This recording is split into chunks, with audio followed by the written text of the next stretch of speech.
Ladies and gentlemen, welcome to your TWitWoW monthly Q&A number 5 for November 2016. And believe it or not, as crazy as this may sound, we have another new record. It was the month before, I think it was September, where we set a pretty high standard when we had 59 questions. But now we have 61 this time, folks. Yeah, guys, it's insane. 61 questions. When we tell you guys to get your questions in, especially me at the end of every TWitWoW commentary, I mean, you guys listen. I mean, your hearing is spot on, because I'll tell you, 61 questions is insane. From my side of things, what I was able to kind of glean over, it seemed like it covered a nice range of subjects, so it should be a very fun Q&A. And like I say every time when we have questions of this magnitude, take a deep seat, because your life belongs to us now. So, partner, let's get right into this. All right. Well, we can start with our first set of questions, which is not super surprising, from Cliff Amal, because he likes to DM me our questions pretty much as soon as we finish up with our Q&A video from the previous month. This round, though, he's got 5 with 3 for both of us, and then 1 for each of us individually. First one being, for both of us, what are some of the biggest problems with our educational system? Oh my God. Do you want to go first on this one, or should I break the Q&A number 5 cherry here? Well, I think that the 2 biggest problems with our educational system are actually relatively simple. Just a matter of not acting like the United States, and specifically Christians in the United States, are the center of the universe. Because the 2 parts would be, first of all, don't teach such a not necessarily xenophobic, but maybe ethnocentric point of view in the the world and culture classes. Make sure that you actually acknowledge that the U.S. did some shady shit in their past, namely, the whole pillaging of the Native Americans, and then of course also there was the whole Japanese Americans during World War II, putting them in concentration camps and shit like that. But then the second thing, I think, is we need to. I think that we're in a pretty decent place right now with this, but we need to make sure that we keep any and all religious references up to and including creative, intelligent design out of the science class. Okay, you want me to take the reins now and give my thoughts on education? Those were my 2 big ones, but yeah, you can take it now. To me, I mean, it's not that I disagree with what you're saying, but for me, I'm gonna try and give a more holistic response, because I think those are very specific answers. And to me, I just feel the whole way we approach education is fundamentally flawed. Like, I'll give you an example of what I'm looking at here. Standardized tests, I think, are crap. I think they're crap. I think it puts unnecessary pressure on kids for things that they're not even going to need. I mean, you guys have probably seen the videos on YouTube by now of people that are like, oh, what about balancing a checkbook, or doing this or doing that? Like, doing things in the real world. Like, I've been in New Hampshire now for 3 years. And in that 3-year time, like, one of the first things I learned, and I felt so empowered learning it, because I was never able to do that kind of stuff where I used to live, was write out a check. And, these are important freaking things. And I've been able to cook for myself a little more, which is always nice. Now, I'm not saying that all education should be. I mean, my God, I'm a product of the humanities, lover of philosophy and literature and all that stuff. But, these standardized tests and everything, I think it's crap. I don't think it works. I don't think it really measures intelligence accurately, because there are different types of intelligence. There are people like myself who I think are more abstract and, kind of work in that realm. And there are people that are more empirical and driven. Another thing, it kind of bothers me a little bit that STEM fields are dominating as much as they are. Like, we're seeing a shrinking of the liberal arts and the humanities. Of course, that's a biased opinion coming from me. I do believe everybody should be scientifically literate. I was just saying, like, you have a problem with that. I definitely don't. I think we need more scientists in the world, for real. Well, I mean, and here's the thing, more scientists are good, and I definitely think scientific literacy, but scientists, engineers, etc., that field in general. Yeah, but I mean, to me, scientific literacy is definitely important, but the humanities also have their part to play. I mean, even looking at my field, philosophy, I mean, studies have come out, and that's why I'm a big supporter of certain initiatives. Like there's one primarily in the UK, and I commend the UK, philosophy for children. Children that took philosophy courses, especially lower income children, saw improvement in writing, reading, and even math skills and logic skills. A lot of philosophy students go on to pass the LSATs and get into law. So, courses like that, I do think have their place. So I think we need a greater diversification. The dominance of STEM fields really does kind of worry me. Again, I'm a big proponent of scientific literacy, but not necessarily dominance. And I just think the whole structure of education to me, like I read an article once where there was a healthier classroom environment because everybody was sitting in a circle kind of talking to each other rather than at something. I think when you've got the desks like all vertical and stuff and just the whole structure, it's more authoritarian in its nature, where I feel like it needs to be more, I don't know, just open and discoursive, an actual discussion rather than, you need to know this. I think when you have more control in your learning and you're able to have an open line of communication, that makes it a lot healthier. So yeah, I just think a lot of methodologies and everything in education are really the problem, and not so much the content. Though again, what Ashton said I think was right too. Yeah, I wasn't even thinking about it from that angle, but you're absolutely right. I think that the biggest, I mean, if we're talking about big overarching problems with the educational system, number one in my eyes is that we don't teach to specific people. We teach to sort of a cardboard cutout of a person times 30 per classroom, rather than catering the lesson to each individual person. Because like, I think everyone always likes to quote Einstein about insanity, but I think my favorite Einstein quote was, if it was something along the lines of, if you judge a fish on its ability to walk, they would all look like complete idiots. Precisely. Fish are. Yeah. So you need to let people, as they grow up, figure out what they enjoy and what they are naturally good at, rather than trying to force square pegs into round holes. And rather than trying to teach them like this is something that you should be doing, teach them how to figure out what they want to do and how to be productive and contribute to society with that ability. And Ashley, can I just tack on, because you made an excellent point there. I think that comes down to really one word, and you and I have had private conversations about this in the past: accessibility. Like you and I have talked in the past, like if I had money, or better yet, if the world wasn't so dominated on money, I'd probably get a PhD in philosophy or whatever subject interested me. But tuition costs, that's another one. Yeah, I mean, if ladies and gentlemen, this is me talking to the audience now. If you've ever heard of a guy named Jacques Fresco, I believe is his name. He is behind a project called, I think it's called the Zenith Project. And basically his entire idea is not a financial or a monetary based economy, but a resource based economy where rather than you go to work, you make money for yourself and you make money for people obviously above you, and you do odd jobs that you need that they need to get done. Basically, we would have it's basically a very specific version of what's called fully automated luxury communism, and in that paradigm, education would be free. And I think that right there, and really, not only would education be free, but you wouldn't be striving to get into a high paying job, because there wouldn't necessarily be like a, here is your, if you become a lawyer, you make so much money. If you become a doctor, you make so much money. It would be more along the lines of resource based, where if you become a doctor, you could become a part of the team that discovers the cure for cancer. Like that's your motivation, not let me make all this money, because money is no longer a part of the economy at all. There just is no money, period.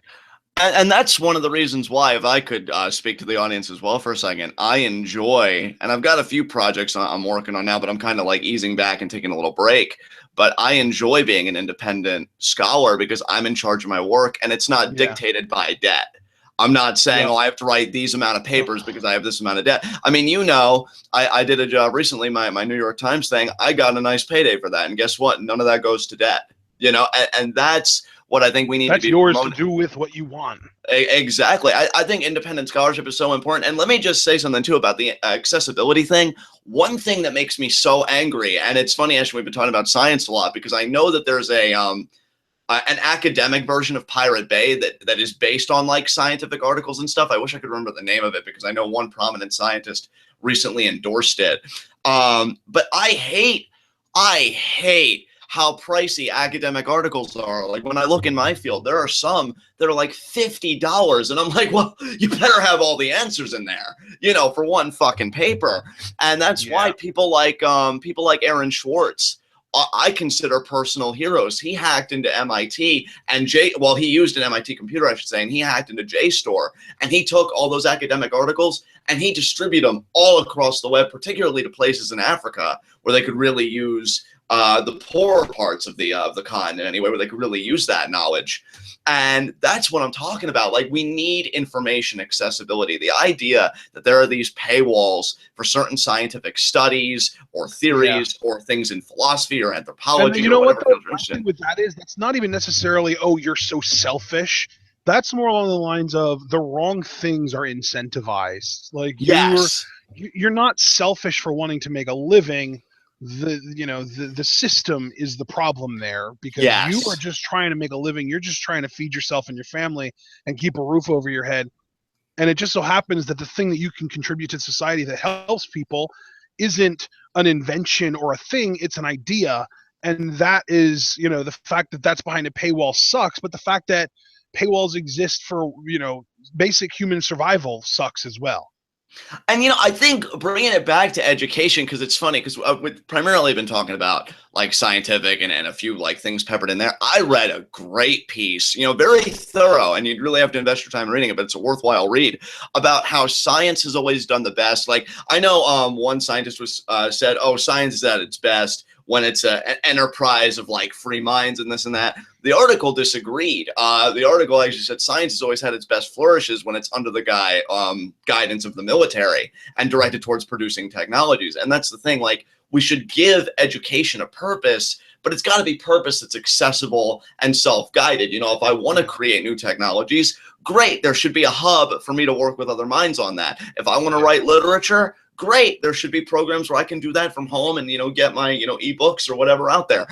Access is such a big thing. And that's why I don't want to go into that whole separate rant, but that's why I think capitalism is such an inherently flawed economic system, because it only allows accessibility for people that like, I've always made a joke with my sister, the only people that can contribute to culture, whether scientific culture or artistic culture, are either the very rich or the very poor. It's the middle class that always gets screwed. And I want an open terrain where everybody can play. And then we just don't have that right now. And education certainly doesn't make it that way, when it's just saying, oh, if you want a debt-free life rather than a happy one, because I see it as different, you've got to do this and you've got to pass these tests. And it's just a bunch of crap. It doesn't speak to the human being, like you said at the beginning. It doesn't speak to unique individuals. It treats them almost like this kind of homogenous entity. So, yeah, a lot wrong with education. And I think we hit on a lot of great points here. So that's all I'm going to say about that. So for those of you that this conversation was intriguing to, I've got two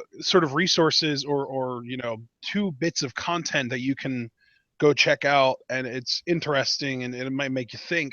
First one is just a simple music video called "Don't Stay in School." Yes. And at first it seems like it would be like really cringy, like, oh, it's this emo dude with a red streak in his hair, raging his feelings out. But it's actually, the dude makes a lot of really great points in the song, and I think it's definitely worth a listen. And really, even if you just want to go to Google and type "Don't Stay in School," it's the first thing that pops up. So really easy to check that out. But then the second one is the movie Accepted, and it kind of touches on the idea of the entire educational system being a farce, and people learning in different ways and people wanting to learn different things. And it's a comedy movie, so obviously, if you're looking for like a deep dive into the philosophy of human intellect, then that's not what you go to it for. But it is an interesting movie. Anyway, it's also a funny movie. So then, up next, we had a second question here from Cliff Amal. And this is a complete 180 from the first question, because this is the opposite of deep and intellectual. This is literally bathroom humor. Would you rather go through life never being able to release your bowels, or have a bowel movement every 5 minutes? Oh God, they both sound horrendous. Given that I've suffered from both constipation and diarrhea, and they're equally unpleasurable, I think, what was it? Never being able to like release my bowels. That was the first option. Right, or have one every 5 minutes. I mean, oh, God, if I never release them, I'll probably die. But if I have one every 5 minutes, I'll probably also die due to dehydration or some shit. Yeah. God, Cliff, your choices suck. I think that look, if I have one every 5 minutes, does that mean I always have to wipe? Because then I have to think about toilet paper and shit. Like, I don't have enough logistics. So you know what? I'm gonna say never have one. Fuck it. I agree. I always Yeah. toilet paper. Yeah, like you're dying either way, so I'd rather pick the option that I'll die from, but be able to be productive in the meantime. Exactly. Yeah, Cliff. We're dying on our feet instead of on our ass on a toilet bowl, just shitting every 5 minutes. Oh man. Yeah, I'd rather die of chronic constipation than like salmonella. Yeah, really. All right, so then third one specifically for me, and I think he might have like misconstrued something about me. He said, from one hip hop head to another, have you ever listened to Wu-Tang Clan, and if so, do you like Wu-Tang? This is an easy one because I've never listened to Wu-Tang Clan. I know you're gonna like crucify me for it, and I'm sorry, but expanded my rap knowledge that much, and yeah, I don't really have any other excuses, so we're just gonna move on. John, this one's for you. Okay. Who is your favorite philosopher, or the one that intrigues you most, and why?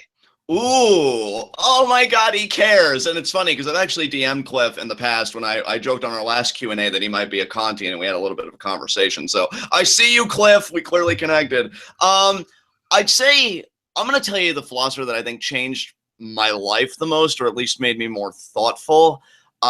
Emmanuel Levinas. He was a Jewish philosopher. His family had survived the Holocaust. And God, I don't want to be misconstrued here, but if there was any bright spot to come out of such a tragedy, it's kind of what I'm telling myself now as we face a potential Trump presidency, and I know so many academics are freaking out. It's that intellect really comes to the forefront. You see a lot of great art, a lot of great writing, a lot of great everything after something like that.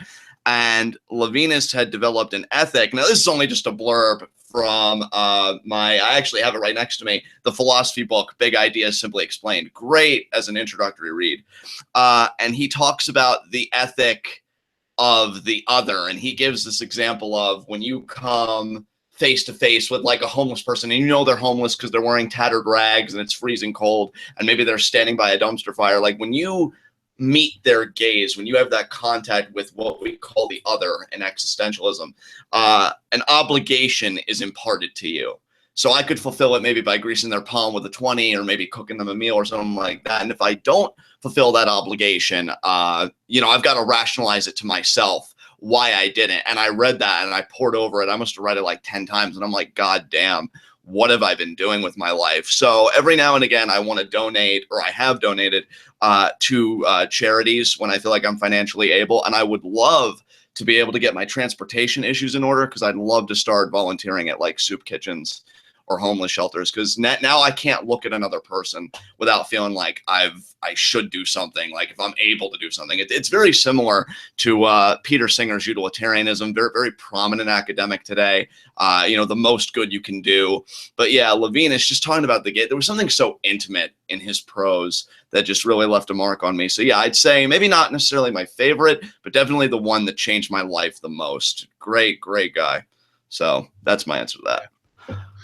Yeah, that's interesting that whole other concept, because there's actually a word for that realization that each random passerby is living a life just as vivid and complex as your own. It's called sonder. Oh, okay. Yeah, look at me with the vocab. Yeah, absolutely. Great shit, man. Great shit. All right, so up next we had a fifth and final question from Cliff Amal. And this is an interesting one. I don't even know if we're going to be able to answer this. Do you have any favorite Four Horsemen stories or memories that you would like to share?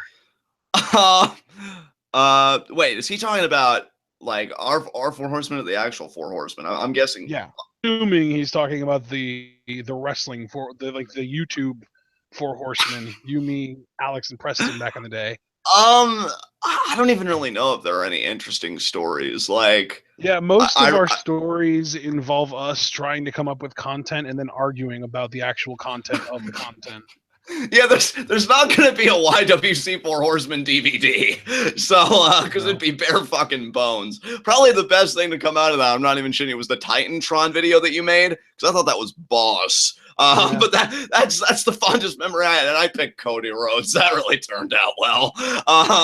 But at least he's doing well now. So yeah, I mean, shit, man. I picked Ziggler, and I don't even like him anymore. So. You did pick Ziggler. Sorry. Oh no, I'm good. Oh God. Jesus Christ, that was a little bit overly compensatory, wasn't it? It really was. Don't it's not you. He's just so bad. Like, he's so bad. He used to be so good back then, though. I know totally why you picked him. It's just, hey, everybody, let's go back to talking about how John picked Cody Rhodes. Ha ha ha ha ha. Yeah, but yeah. I mean, I don't blame him for asking. Ziggler's still in the company, am I right? He lost the IC title recently. Oh man, but he held it.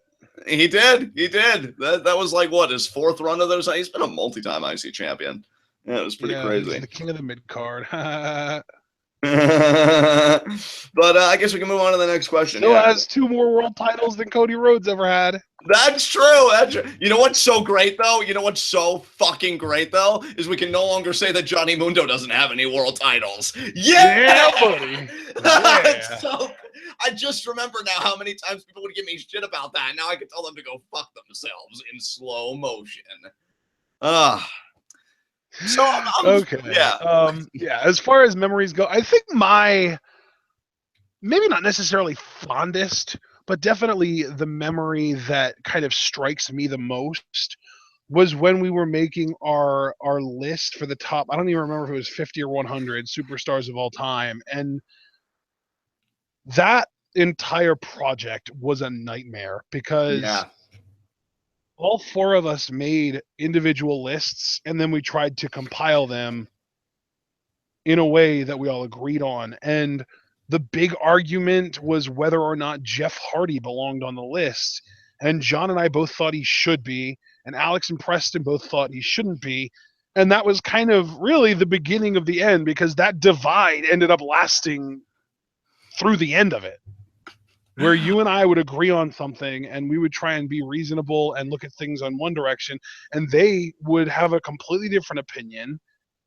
And you and Preston were always really tight, but there were little things that would happen that would like just form little cracks in the group. And in general, there were significantly fewer cracks formed between me and John, and then between Alex and Preston, than there would be between the 2 of us and the 2 of them. I just think it's a matter of, and I've always said this, like 4 very distinct personalities. Now, the crazy thing is, you and I would very quickly say had very distinct personalities, but I find them to be complementary and they can work. Yeah. I think when you get like 4 very distinct personalities, especially as widely varied as they were, it's just very combustible. I mean, it's like a freaking, think of a jigsaw puzzle. You know, if you pick any 2 random pieces out of a jigsaw puzzle, the odds of them being at least similar, if not fitting together perfectly, are possible. It's, you know, it seems relatively possible. But if you pick 4 different pieces randomly out of a jigsaw puzzle set, the odds of all 4 of them working together is little to none. Exactly. I really couldn't have said it better, and there's really nothing more I can add to that question, so I'm ready to move on if you are. Yeah. All right. So then we had 2 questions from one of your favorites, John. Ella Says Stuff. She doesn't really interact with me, but she She likes to DM John and tweet John and completely ignore that Twit was a two-man deal. But anyway, You gonna be all right over there? the questions are for both of us, though. The questions are for both of us. The first one: how far do you think Braun Strowman can go in WWE? Oh, can I please go first on this one? Because I want to.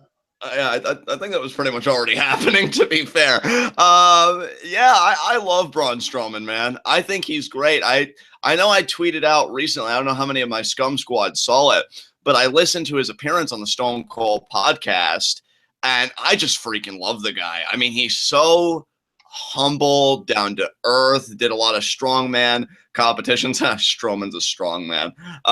And he's just soaking up all the knowledge he can. And I haven't been this excited about a big man character since heel Mark Henry's world title run. Like, he just has everything to me. Strowman has a presence. I think he has a charisma already, at least in my opinion, because his interactions with Jericho, Seth, like all those backstage interactions have been hilarious. I love that he's kind of protecting his character. Like, you rarely see him leave his feet, and even if he does, like, he still imposes his will in the end. I mean, I see a main event monster heel champion there. That's what I think his apex is. Now, under WWE creative, particularly Raw, will he get there? That remains to be seen. I mean, from what I'm hearing, he's going to do a feud with Big Show in his WrestleMania match, maybe Roman Reigns. I could get really excited about that if I thought he would beat Reigns for the U.S. title, and he may, but I'm just thinking Reigns is going to go over. So I'm keeping my my expectations tempered, but yeah, I think the world of Braun Strowman. Absolutely. What do you think? Yeah, I mean, really, someone in chat said it best. He'll go as far as Vince McMahon lets him go. That's what it really comes down to. He absolutely has main event potential. There's no one, people might say, oh, he can't talk or he's, sloppy or whatever the hell, but I disagree with all that. I think he's just plain awesome and only getting better as time goes on. And yeah, you don't want to put him in a main event against Roman or Seth or Dean or Bray or the list goes on. At this point, even Braun versus Big Show feels like a little bit of a dream match. So yeah, like he's definitely a main eventer waiting to happen. And by main eventer, I do mean world champion. I don't mean main eventer as in like, oh, we have a triple main event tonight, and one of them is for the mid card title. Screw you. God, I hate that so much. What's our second question? Thoughts on Jake Roberts? Oh, love Jake. Now, here's the thing. I haven't really watched many of his matches. His promos, though. I mean, I get blushy cheeks when people have said with my markouts recently that I cut a good promo. No. You haven't seen a good promo until you've seen Jake Roberts. I mean, what a beast. And I'm very happy for him and his recovery. I've been meaning to check out his documentary on Netflix because I heard it was superb from everybody. And even the Netflix ratings were just super high. So we got to check that out sometime. But yeah, from what I've seen of Jake personally, love him. So what about you, Ashton? Yeah, man. I've always been a fan of Jake Roberts. I guess I'm one of the few people that thinks that maybe he's a little bit overrated. That's not to say I think he's bad, but right. He gets kind of built up like he's like this, the best talker of all time. And really all it comes down to is he was different. Yeah. In an era where everyone was shouting and screaming and yelling and let me tell you something, brother, and oh yeah, and all of the over the top loud stuff. He brought it back down to earth. He spoke in a calm, like really kind of scary, eerie manner. And yeah, I mean, the delivery was really what made him special. But aside from that, I can't really say that I think he's an amazing, anything else. He's a really, really good talker, and that's what he's going to be remembered for, is his ability to speak and be compelling. And hey, in a business such as pro wrestling, sometimes that's all you need. If you've got that charisma and everything, you got it. And I'll tell you, in my opinion, if Jake had come from any other era besides the Hogan era, because we know Hogan dominated it, maybe he would have been a world champion, and been that guy. But he was great for what he was, absolutely. So good stuff. Yep. All right. So up next, we had 2 questions from Aladdin Paladin on YouTube. Okay. And they're both, I believe, scenarios that he wanted us to give our opinion on. Okay. Let me just make sure that I have this right, and because I had to copying and pasting the entire comment. I just copied and pasted the link to the comment. So the first one is Ziggler starts a blood feud with Sheamus, and they begin cutting these semi-shoot promos on each other about their careers and that kind of stuff. Finally, Dolph proposes a hair versus hair match where the loser would leave the company, apparently bald also. In the match, Dolph and Sheamus wreck each other to the point of the ref stopping the match. They look at each other, then the barber chair, and then they shave each other's heads willingly. Meanwhile, on the other brand, Enzo and Cass finally beat the Revival in a last team standing match to end their careers. What the hell? Wait, what? Or it maybe E and C is Enzo and is Edge and Christian, because he didn't actually specify, just E and C. Right. The next it might be Edge and Christian. But which doesn't make sense because Edge is never wrestling again, and I don't even know about Christian. At the next pay-per-view, Dolph, Sheamus, and the Revival return as a stable called the Surrogate. They came together because why lose individually when they can win together? Ziggler is now known as Shattered Nemeth, not broken, but shattered. Sheamus is the Shredder, Darog, which is a badass Irish name.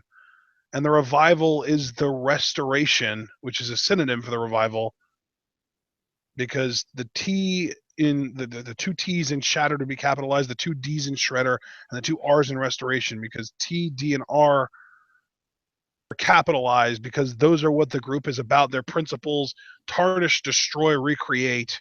The goal of the stable is to give the Revival an edge. Sheamus gets the IC title. Dolph gets the Universal title. They would dress in all black, new finishers, attires, everything. Dolph with the Revival reminds him of Flair with the Andersons. Plus, Sheamus can be their Barry Windham. They run roughshod for a few months until they lose their sanity. Wink, wink. Thanks, guys. Keep up the good work. So, yeah, I mean, the thing is, all these sound pretty cool, but I kind of feel like this kind of fantasy booking is kind of, none of this is ever going to happen, as cool as it does sound.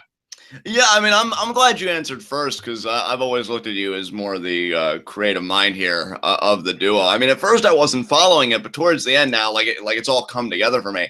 I think that's a really badass concept to form, a faction, especially, again, like he did mention, like the work shoot elements, and that's what I think not only makes it palatable but believable, in the sense that if this concept was put forward to me, I could buy it, because Ziggler and Sheamus, like, they started out hot, but they're definitely like at a fledgling stage of their careers. And to debut the Revival this way, when they are such a freaking amazing team, I think would be so cool. But yeah, like you, it's not going to happen, which is sad. But yeah, I really do like the concept for sure.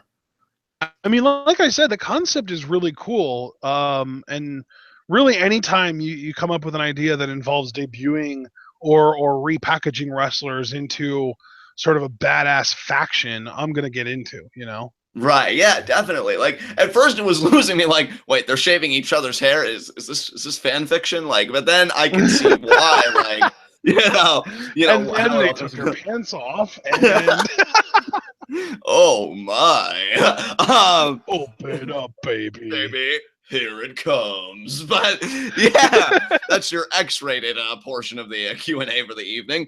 But yeah, I mean, I love the creativity behind it, and I'm guessing that Paladin was very excited while writing. It just seemed like he was like, oh, and then they'll do this, and then they'll do this, and I'm like, yeah, you do you, brother. It's just, I don't think WWE, would just has that kind of passion for possibility, which I've chastised them for in the past. So. All right, so we've got one more of these, and then I'm going to go ahead and say I would like it if we didn't get any more like you present a scenario and we react to it kind of questions, because they aren't even really questions. So I'm just going to kind of draw the line there if John's okay with making that call. Yeah, absolutely. That's fine with me. All right, so then second one here. So Aladdin Paladin, know that you're the last person that we are ever going to do this type of reaction to.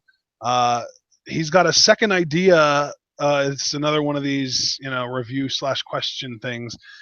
Everyone and their mother knows Tommy End is signed, and most people want him to join Sanity. Well, I don't know about most. I don't. I know John doesn't, and quite frankly, I like Sanity the way they are. Yeah, I mean, I'm right there with you. And he said, let's not do that. So you won me over with that.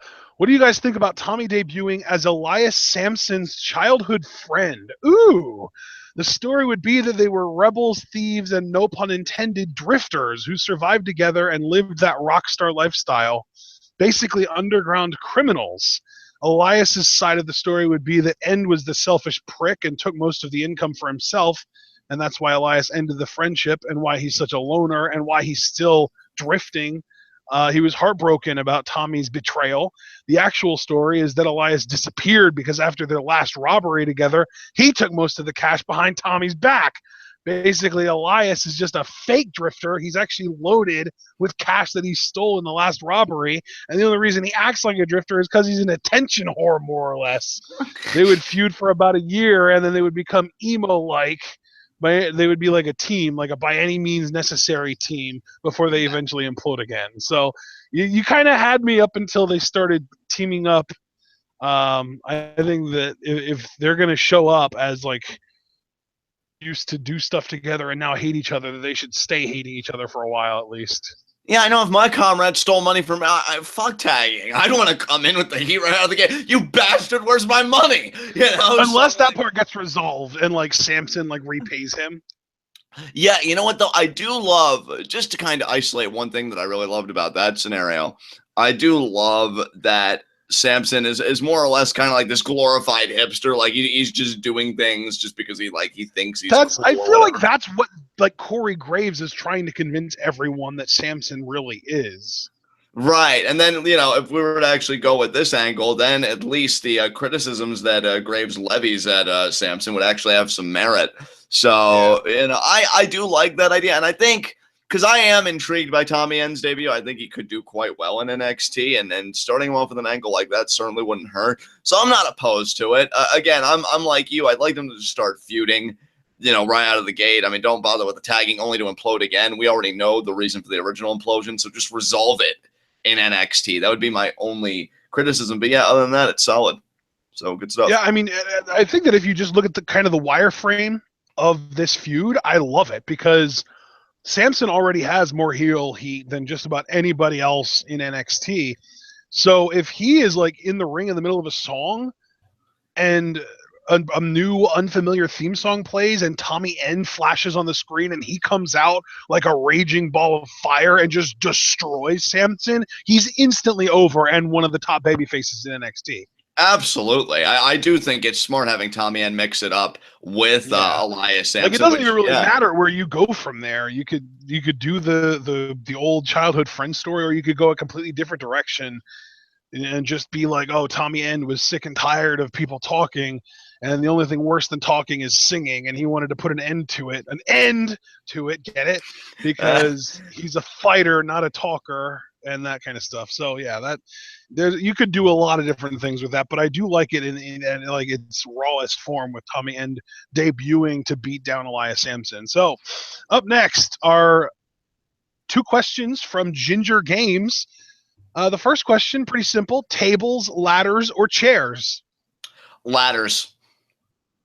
I'm actually right there with you, brother. I agree. Ladder matches have always been my favorite between the 3. And really, if you think about it, a TLC match is just a ladder match. Yeah, that's right. You tables and you chairs ain't shit. Yeah. They're the backup singers while the ladders lead. Exactly. Second question from Ginger Games: favorite or best foreign object in wrestling? Personally, Ginger Games likes brass knuckles. Oh, I know you do too now. Yeah, I do too now. Yeah, gotta go with brass knuckles. Absolutely. Yeah. I think my favorite's probably a kendo stick, just because it's easy to work, meaning easy to use and make seem painful when it's really not that painful. It makes a really nice loud sound even when you don't hit someone super hard with one. If they're on the ground, you can like hit the ground and not actually hit them, but it looks like you're hitting them. You can do that with a chair too. And it just looks brutal.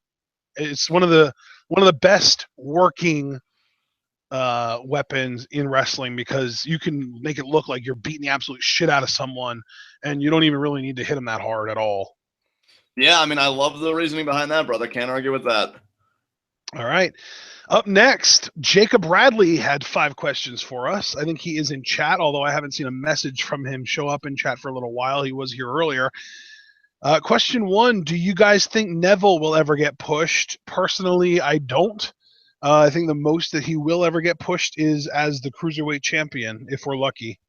And it is with a heavy heart that I agree with my coordinate commentary here. I say Cruiserweight Championship, which is a damn shame because Neville, man, so good. And yeah, I don't think they know what they have in him, so I agree with you. Cruiserweight Champion.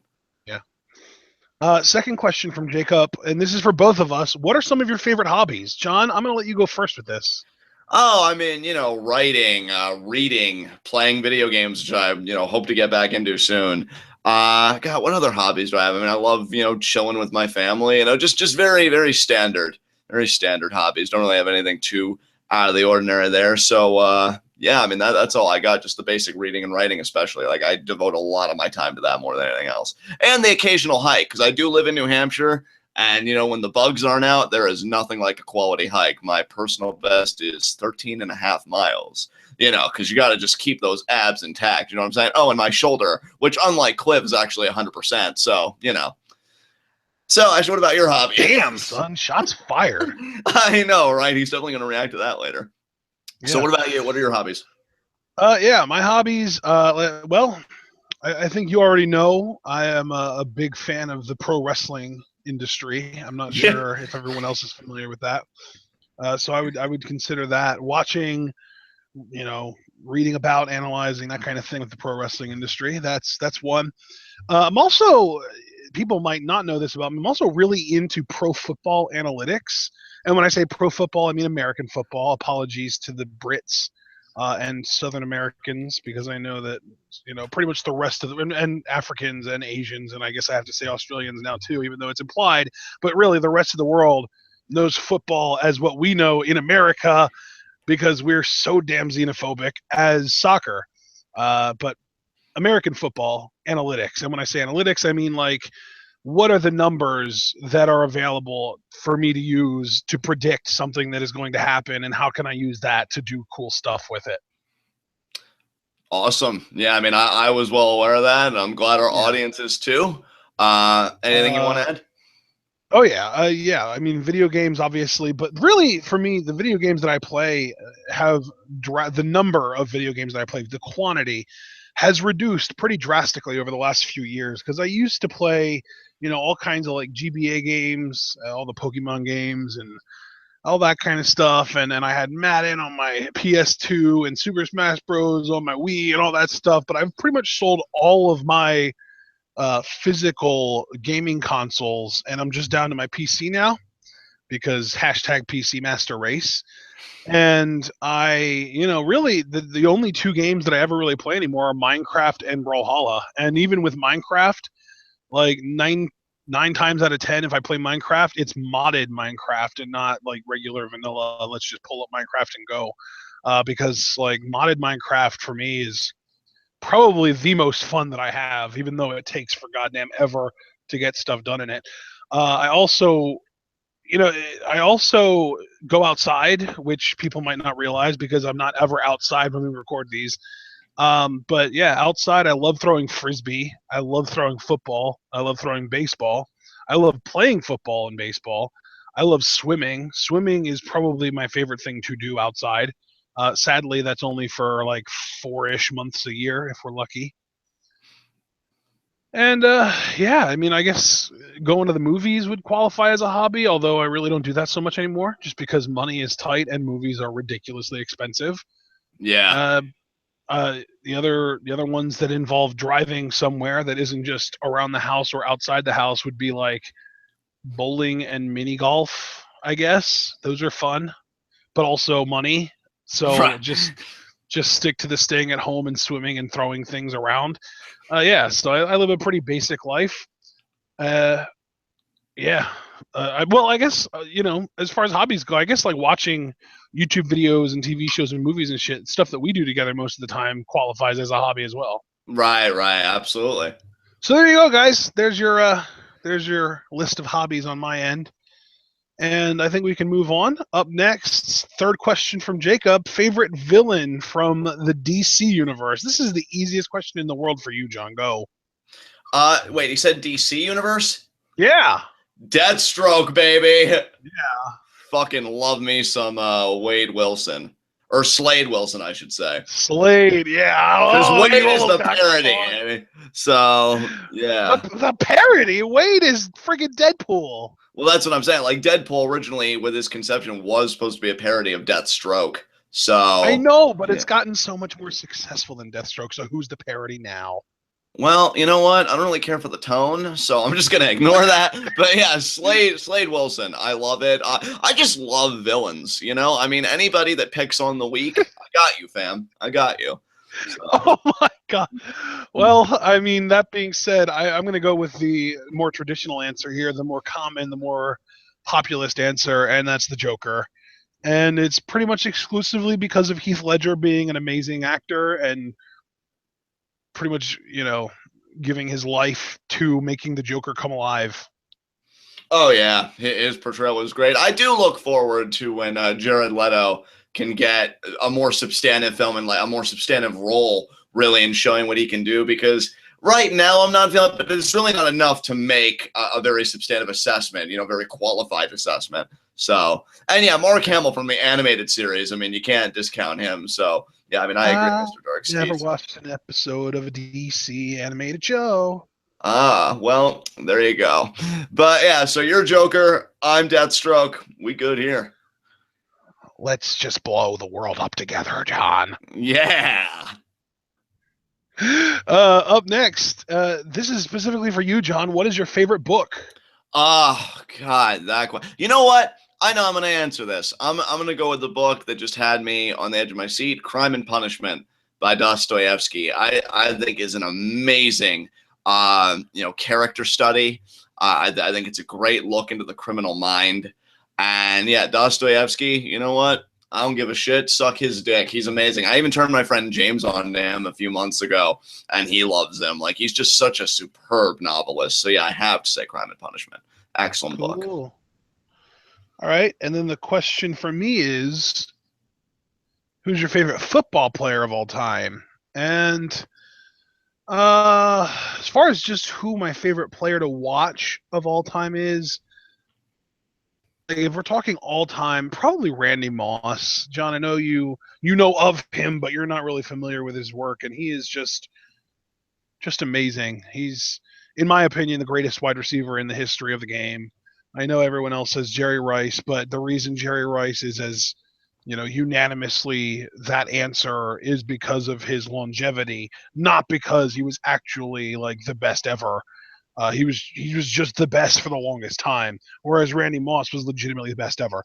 To this day, Randy Moss holds the record for most receiving touchdowns in a season, and he did it when he was like 30-something years old, which is ridiculous for an NFL player. So yeah, Randy Moss. If we're talking right now, though, Russell Wilson. I freaking love watching that dude go to work. He is, in my opinion, the best quarterback in the NFL. And I don't mean the best quarterback as in the quarterback that puts up the best stats. I mean, legitimately, if I was building an NFL team from scratch and I had to pick any quarterback in the NFL, Russell Wilson would be my number one choice easily. He does the most with the least surrounding talent. He's incredible. So, easy question for me to answer, and I appreciate Jacob asking me a football related question. Nobody ever does that, so thank you, Jacob, for catering to my special interests. Next, we have 5 questions from a new user, Rotten Butter. Said, I've only recently gotten into wrestling thanks to Lucha Underground, and they found us, specifically found TWitWoW thanks to Lucha Underground's shout-outs to us, so that's amazing. Thanks to Lucha Underground for the shout-outs, and thank you to Rotten Butter for enjoying what you hear and sticking around. And Rotten Butter's thinking of trying to get into New Japan, but apparently that is a lot harder than Lucha Underground's whole just started episode 1 and go kind of thing. So how should Rotten Butter go about starting? John, you want me to take this? I think this is pretty easy. I mean, I had a suggestion, but yeah, you go first, bud. I would say watch Wrestle Kingdom 10 and just work your way up from there. See, and I was gonna say, if you wanted to start totally new, I would just wait till January. Start with Wrestle Kingdom 11 since it's their biggest show, and go from there because it's kind of like a clean slate after that. But I think your suggestion. Well, and the reason too. that I said start at Wrestle Kingdom 10 is because if you start at Wrestle Kingdom 10, there are 6 big shows a year, you know, and if you just watch those shows between now and the 4th of January, then you're caught up and you can enjoy Wrestle Kingdom 11 as it happens. That is true. That is true. So you know what? Regarding that, I would just echo your sentiments and disregard my own. I do think that's the best way to go. Yeah. All right. Up next, second question from Rotten Butter. What kind of crazy gimmicks would you like to see in Lucha Underground? I'm pretty good right now, actually. I can't really think of any crazy gimmicks. I mean, I didn't think I'd like a gimmick like the Rabbit Tribe when we already have the Moth Tribe, and yet they're fantastic, and I love them already. So I can't even think of what craziness I would want in LU, because I think they've got such a colorful and vibrant and diverse cast already. It's not really leaving me in want. What about you, Ashton? Do you have anything on your mind? You know, I don't really know if I can, because my whole thing is like I have ideas for characters, but I really don't want Lucha Underground to really like jump the shark and go way over the top and alienate people. So Right. I would say, really just taking more advantage of trends, because like right now, there are. Why does Lucha Underground not have a Donald Trump equivalent right now? Right, I get what you're saying. You know what I'm saying? Like they should definitely.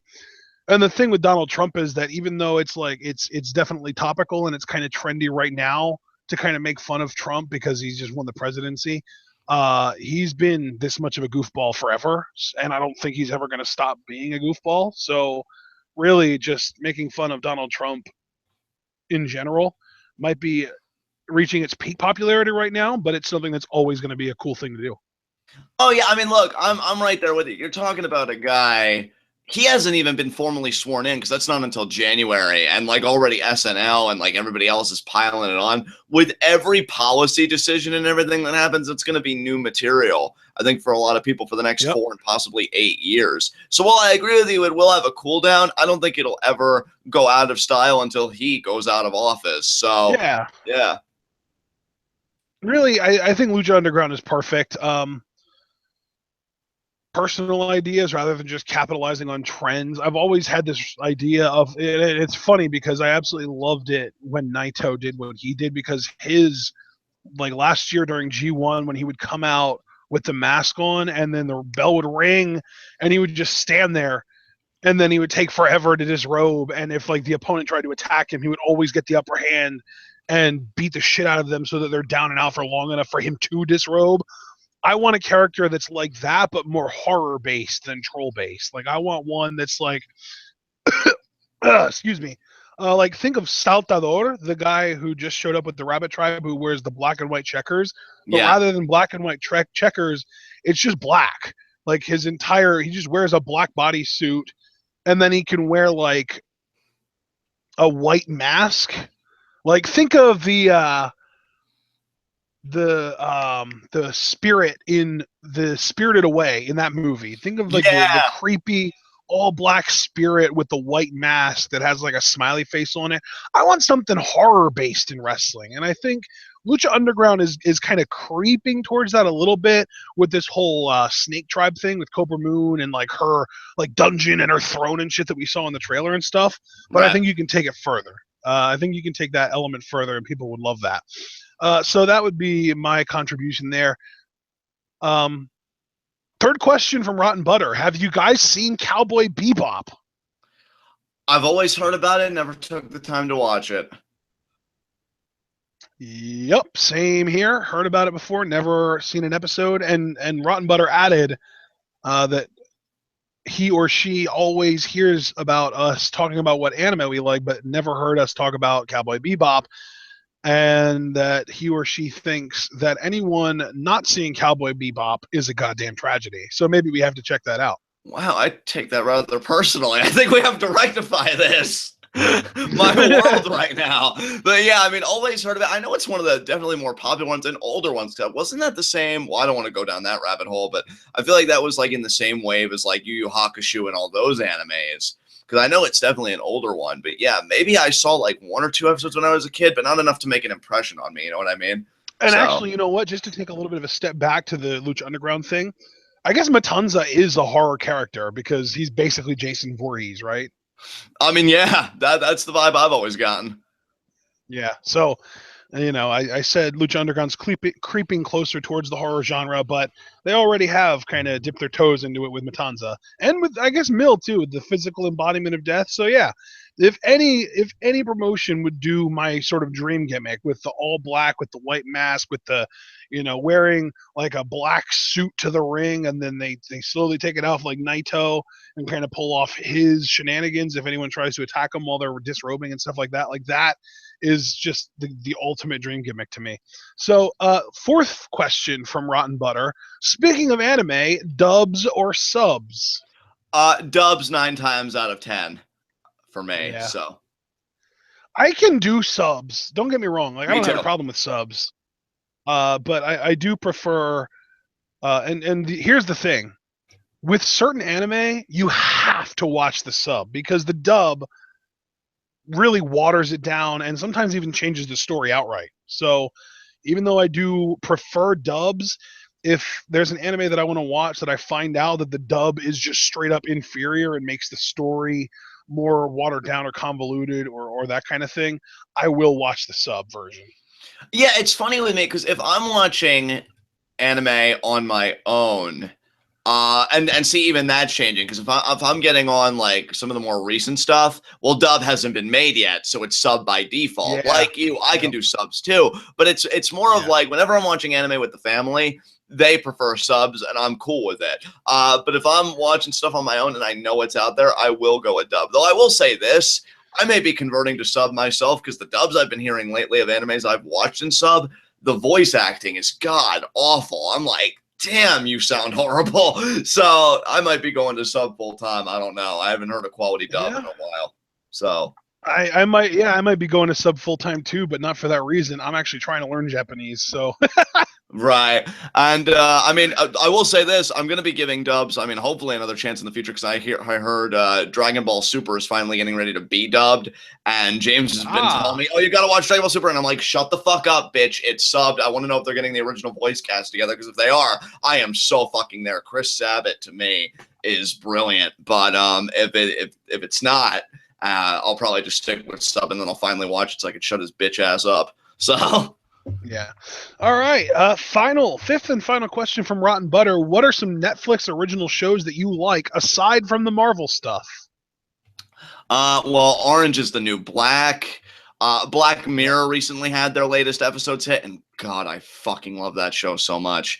What are some other Black ones? Mirror is like a philosophical oasis on Netflix. Oh, and it's the perfect because I'm misanthropic and I'm very pessimistic in my most private moments, and just to know that it reveals the worst of humanity, I'm like, yeah, we really are that awful. Like I look forward to the day when we're wiped off the face of the earth. So yeah, I mean that scratches my every itch, both intellectual and otherwise. What other shows do I watch on Netflix? What have I been watching lately on Netflix? Can't really think of anything else at the moment because a lot of stuff I do watch. Ray Donovan. Well, I mean that's Showtime. That's not even on Netflix. I know Shameless hit Netflix finally, which we watched the latest season. Well, not the latest season, but the one that we missed on there, and hopefully the latest season will be on there soon. And Nurse Jackie, I've watched. Didn't you watch Narcos? We started that and then we dropped it, and we're thinking about are we going to get back into it. I also want to check out Peaky Blinders. I might have to just do that on my own because the family I've put feelers. I really want us to watch BoJack Horseman. That show looks amazing, dude. You know what? I'm so glad you said that because I'll tell you, my friend Ryan was telling me forever, dude, you've got to watch that show, dude. You've got to watch it. And I'm like, all right, I'll watch it. And I've been hooked. I mean, the voice casting, you've got Aaron Paul in there, who, I mean, obviously Jesse from Breaking Bad, bitch. You got Will Arnett, who, I mean, Ashton, you're a huge fan. He does the voice of BoJack, and he's fucking fantastic. Yeah, BoJack Horseman is probably one of the best things to happen to Netflix. I fucking love that show, so that'd be another one too. There's quite a bit I watch on Netflix. I'm amazed that I've come up with only so few, but yeah, I mean that's it. I freaking love that we got Netflix. So much better than the WWE Network to me for the same price. Just awesome. Yeah, is it $10 now? It used to be $8. The one package we got, $10, but it's worth it though. I will say that. Yeah, absolutely, dude. Yeah, I used to have Netflix, and I actually watched a lot of shows on Netflix when I had it. Like I watched a show called The Colony. I watched some like show about sharpshooters that could like hit a freaking dime getting shot out of a cannon from 50 meters away or whatever the hell. And like I watched there were a bunch of different movies and documentaries I used to watch on Netflix. But nowadays, I would say the only really am still into, or that I still would have interest in watching that's on Netflix, would probably be Orange is the New Black, because I watched the full first season and it was really solid. We watched House of Cards together, and that was solid. That was another one. Like, yeah. The current state of politics has me so jaded that I feel like I couldn't get through a single episode of House of Cards without wanting to poke my fist through a wall. So yeah, that's pretty much just Orange is the New Black at this point. And even then, I've only ever finished the first season. By the way, because I know we're putting over Orange is the New Black, but honestly, and this is going to be the last thing I say about Netflix, the one show you should all check out on Netflix, if you're either a fan of Orange is the New Black or you're curious about checking it out, by all means, check it out for sure. But the superior prison show is Wentworth. Wentworth is fucking amazing. It's an Australian-based show. Oh, the lead female is fucking amazing. Like, we watched the latest season and all of our jaws dropped with how it ended. I mean, the villains are great. The cast is great. They're likable, but I don't think they're characters. I'm not saying anybody in Orange is the New Black is, but here's the thing. Orange is the New Black, to me, it has its dark moments. It is dark, but it always has its uplifting moments. Wentworth, it does have those moments of hope, but no, man, it is committed. Like, this is prison. These are the people in prison. This is fucking it. And I love it. I think it's great. I wholeheartedly, with everything I have, tell everybody, go check out Wentworth on Netflix. That's my big endorsement for this question. It's fucking great. Awesome. Okay, well, adding something to my to-watch library. Next question. I hope I pronounced your name right. David Fenara. If it's not David, it's David, and I just overpronounced it because I know that he's from Italy. Our number one Italian fan, apparently. He actually posted that with the comment. Nice. This is your number one Italian fan, he said. What's your favorite Italian food? Pizza doesn't count. You know what? And it's funny because I come from an Italian family with with my last name, big Italian roots. I'm gonna have to be the stereotype, and I'm gonna have to say pasta, but in particular ioia, which is like more this like garlic-based sauce rather than red sauce. Oh my God. And I think I've said this on Q&A before, and if not, I've certainly said this to you privately. I'm always more of like a savory tooth. Like I love saltier things. I love things that Yeah. Guess what, John? I looked up savory, and it literally just means things that you think taste good. So yeah, everybody has a savory tooth. I see, and I've always associated, God, first of all, mind the tone. It's not my fault you took forever to look it up. Second of all, I've always, like, from my reading, I've always thought like sweet and savory was more like people who like saltier things and this and that. That was my neck of the woods. Just say you like salty. That's not savory. That's just salty. Just tastes good to you. That's well. Then I made the mistake because again, when I look up savory, that's the definition I've always found. So that's what I always meant by making that dichotomy. And yeah, just ioia is just such a great dish. So if pizza doesn't count, does that mean stromboli also doesn't count, or is stromboli even Italian? Because I don't know. I mean, I guess stromboli would count. I mean, I don't see why it wouldn't count. Salami, ham and cheese stromboli, and pepperoni. Oh yeah, you got to have the pepperoni in there. Yeah, absolutely, no doubt about it. But I'm not really a fan of any kind of pasta. Like my idea of pasta is like hamburger helper. Yeah, no, and see, like I love a good, and see, I don't even really get too crazy with my pasta dishes either, to be fair. But I love ziti, love lasagna. Ziti, yeah. Yeah, and again, it could be red sauce. I've always wanted to try a pesto sauce, and I never have, but that's something I definitely want to taste. But yeah, I mean, whether it's just like plain but very well seasoned, red sauce, so I've had my varieties of pasta, shrimp and broccoli and cheese. That's always good. So yeah, I'm a big pasta guy, or at least I used to be. Now I'm rice. That's what I eat a lot of. That's fucking great, but that's not Italian. So, all right. Up next, we had two questions from Brandon Best. First one: favorite mixed martial arts style wrestler, which is just basically who's your favorite wrestler that is disciplined in a martial art. Do you want me to go first or should you?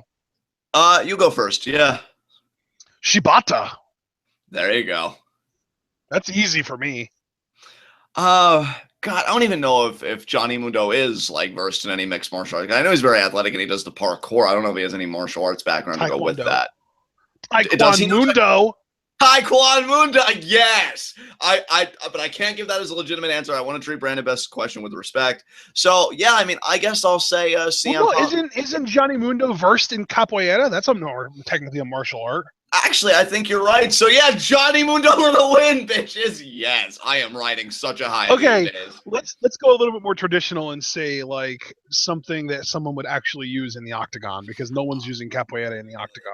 Then you know what? And I was getting prepared for that to give another answer outside of that, just so we cover our bases. Definitely CM Punk because I know he has a Muay Thai background. Oh my god! Yeah, he's not even a wrestler anymore.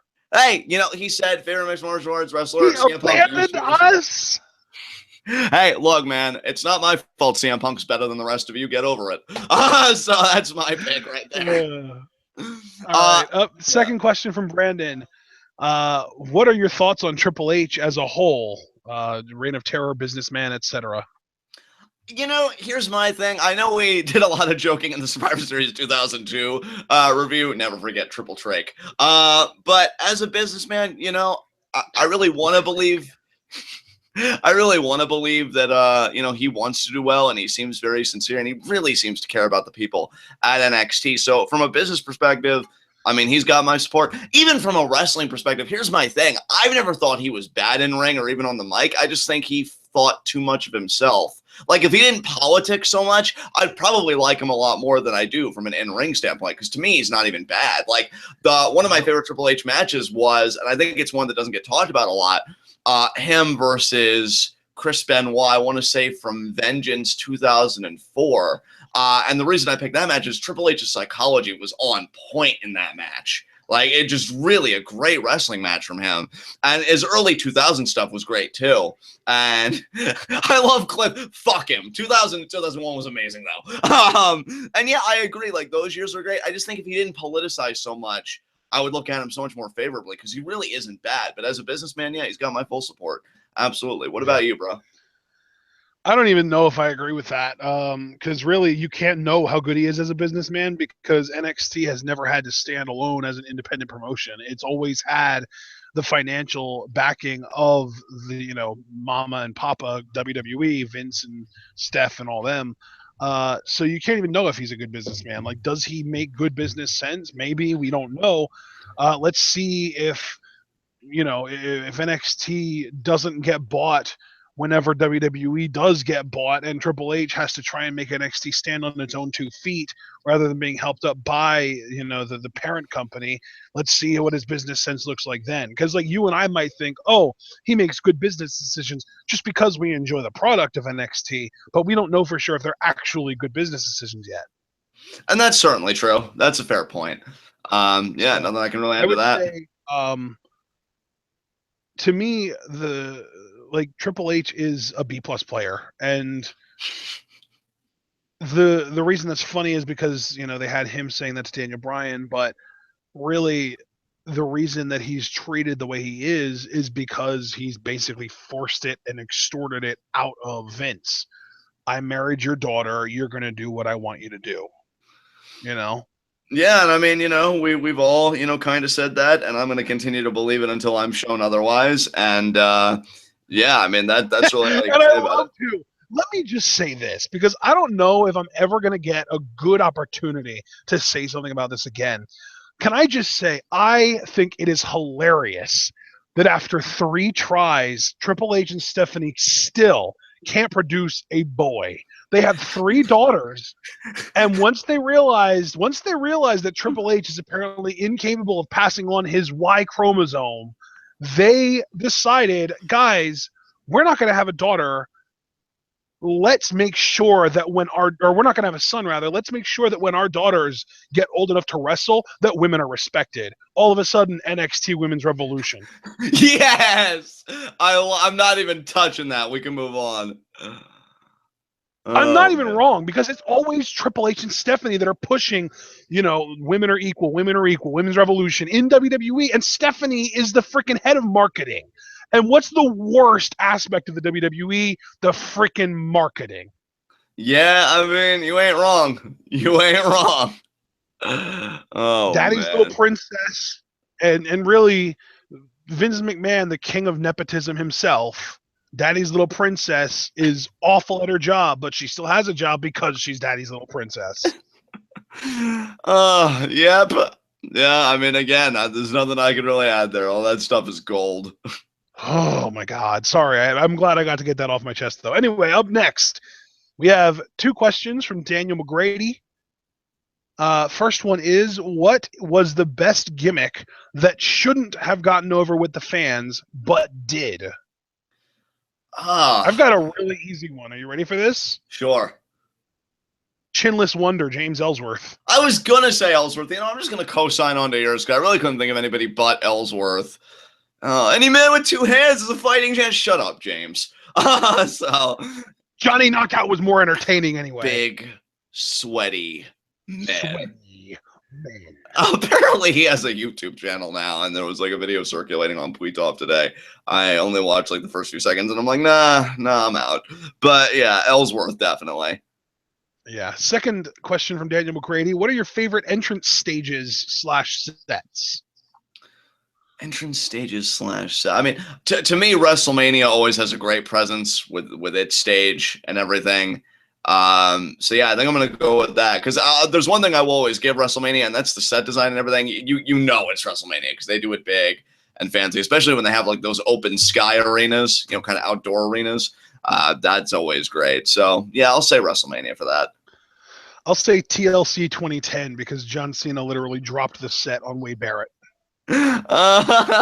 Oh, Cena. Yeah, that was a good choice. The SmackDown Fist is another one. That's a classic. Thank you, Alex Foster, for reminding me. Yeah, definitely. Can't beat the classics, brother. All right. Up next, 5 questions from Axel Diaz. Who is the most underrated wrestler of all time? Ooh. Most underrated wrestler. Yeah, you can go. Okay, so I don't really have a great answer to this, but I will say that I do think William Regal belongs in this category because he is a master of the in-ring technical aspect of wrestling, but he is a really just genuinely entertaining person in general, and he screwed it up for himself, but because of the fact that he screwed it up for himself, he's not really going to go down in the annals of history as one of the best ever, and I think he deserves to. Yeah, I mean, I agree with you. To me, Regal is gold. I would almost say, for me anyway, and specifically pre-Hornswoggle era, I always loved Finley's work, and I don't think people really understood just how good he was. Because he was the first guy to me, at least that I saw, because I'm very American in my taste, especially when I was a kid. I'm not watching like New Japan or any of that stuff, but he utilized like the ring apron and like the ring skirt, and like every match with him was kind of like a handicap match because it was like the ring had become an extra opponent with how Finley utilized it. So Finley for me, and it's funny because we both pick guys that come from that similar school of thought, you know what I mean?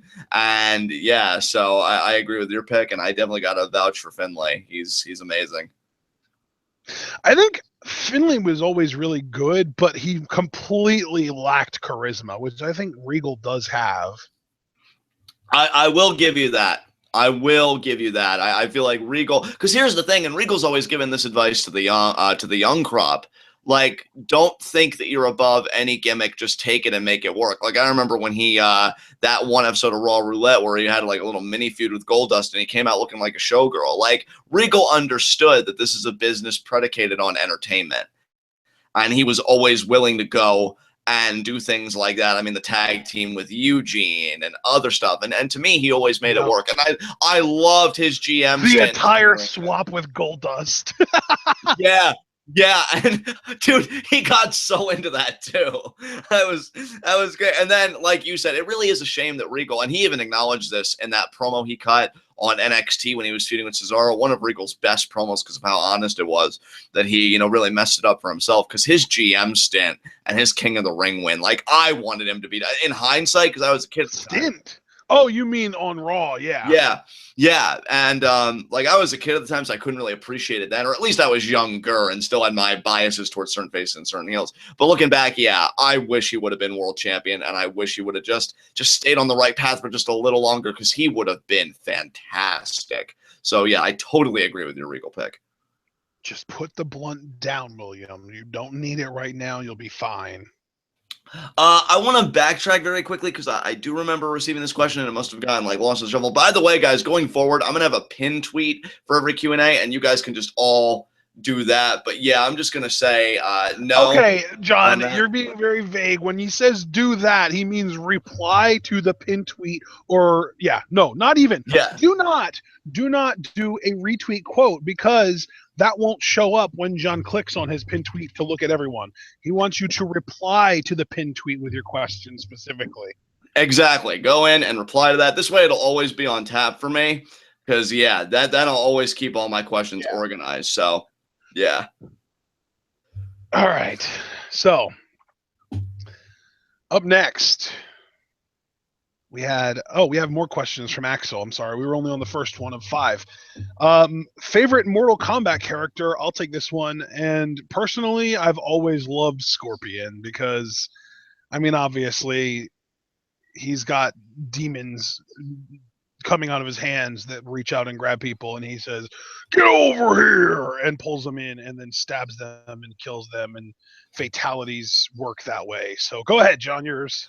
Older generations, so like classic Mortal Kombat, Jax. Later generations, Darius. Those were always my 2 favorite characters. So, John, you wanna explain to them your weird connection in fighting games? Oh, well, always digging the black guy, black power. Absolutely. Yeah. I always thought Jax was awesome. And really, Darius, it was always his political sensibilities because he was like a revolutionary character against some government, I guess, in Edenia or something. And I'm like, yeah, bring down the power. So, yeah, that's my connection with Darius. But they both just happen to be black. So, there you go. Yeah. All right.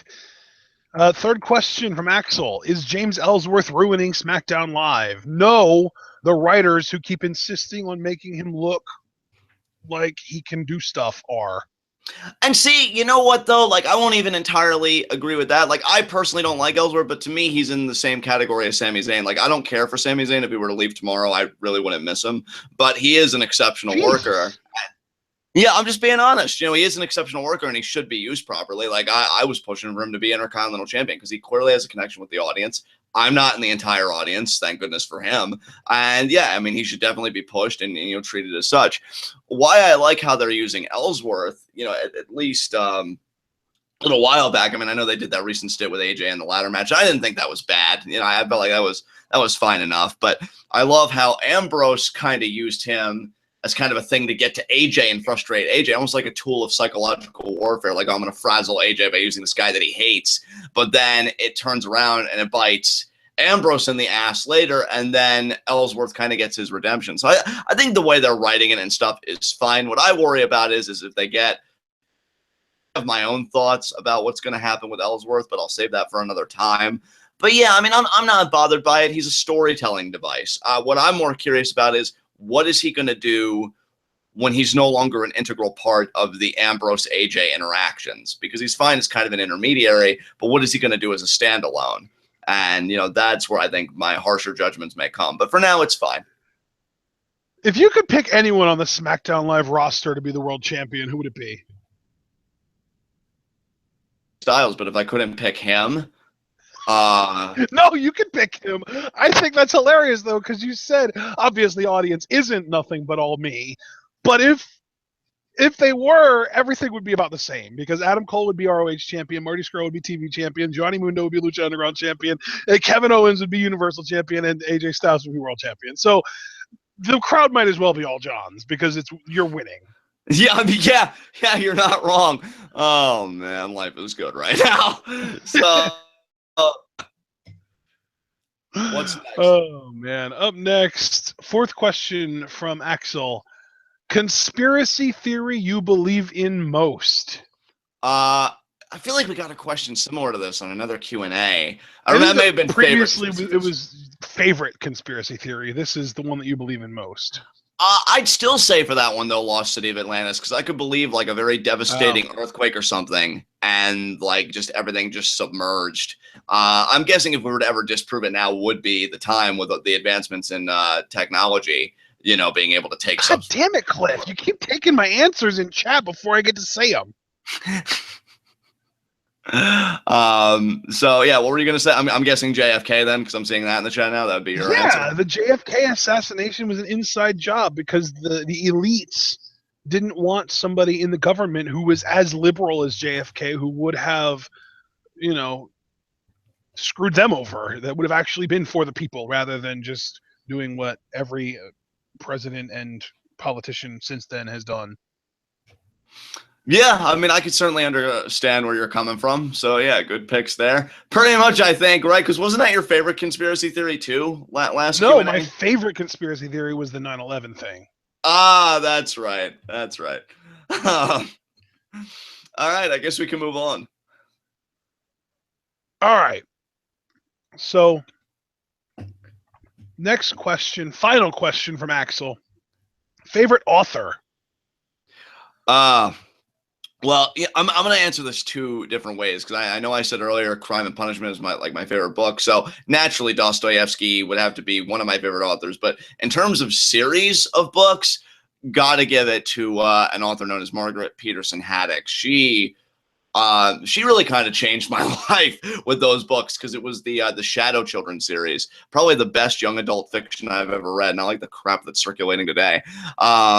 I love. Oh my God, you're so old and out of touch. I know, remember? But yeah, the Shadow Children series, it takes place in this dystopian world where it's illegal to have more than 2 children. So like every third child and subsequent child would be known as a shadow child. And there was this organization known as the Population Police, pretty much meant to capture and kill these kids. So it's a form of population control. And yeah, just a great series of books, very likable characters. In fact, the first one was probably one of the only books, because I can't remember any other book that's ever made me cry, but that one did, the first one in the series. Like it is just powerful, and it hits you just right in the stomach. So yeah, Margaret Peterson Haddock, definitely have to show her some love. She's still like inspiring kids, like the newer stuff she's writing. I haven't touched anything outside of that series, but I have just the fondest memories of it. So good stuff. Nice. I would say my favorite author is probably Michael Lewis. I don't know how, I'll get back to Michael Lewis in a second, but I also want to give a major shout out to J.K. Rowling for being amazing. Right. Right, John? I would hope so.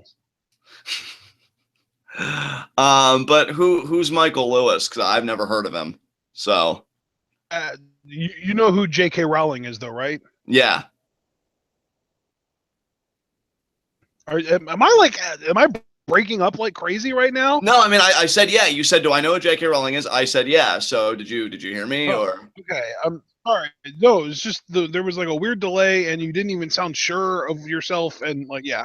No, I better anyway, know J.K. Michael Rowling Lewis. is. Yeah, Michael Lewis wrote 2 books that I read and absolutely loved. The first one being Moneyball, The Art of Winning an Unfair Game, that actually had a movie made after it, and The Blind Side, Evolution of Game, which also had a movie made after it. And in both cases, the books were better than the movies, and I am normally not the type of person to say that ever, because I don't read very many books, but I read both of those books, and in both cases, the books are better than movies. Both of those books were very much about sports analytics, which again is something that I kind of obsess over. So, right.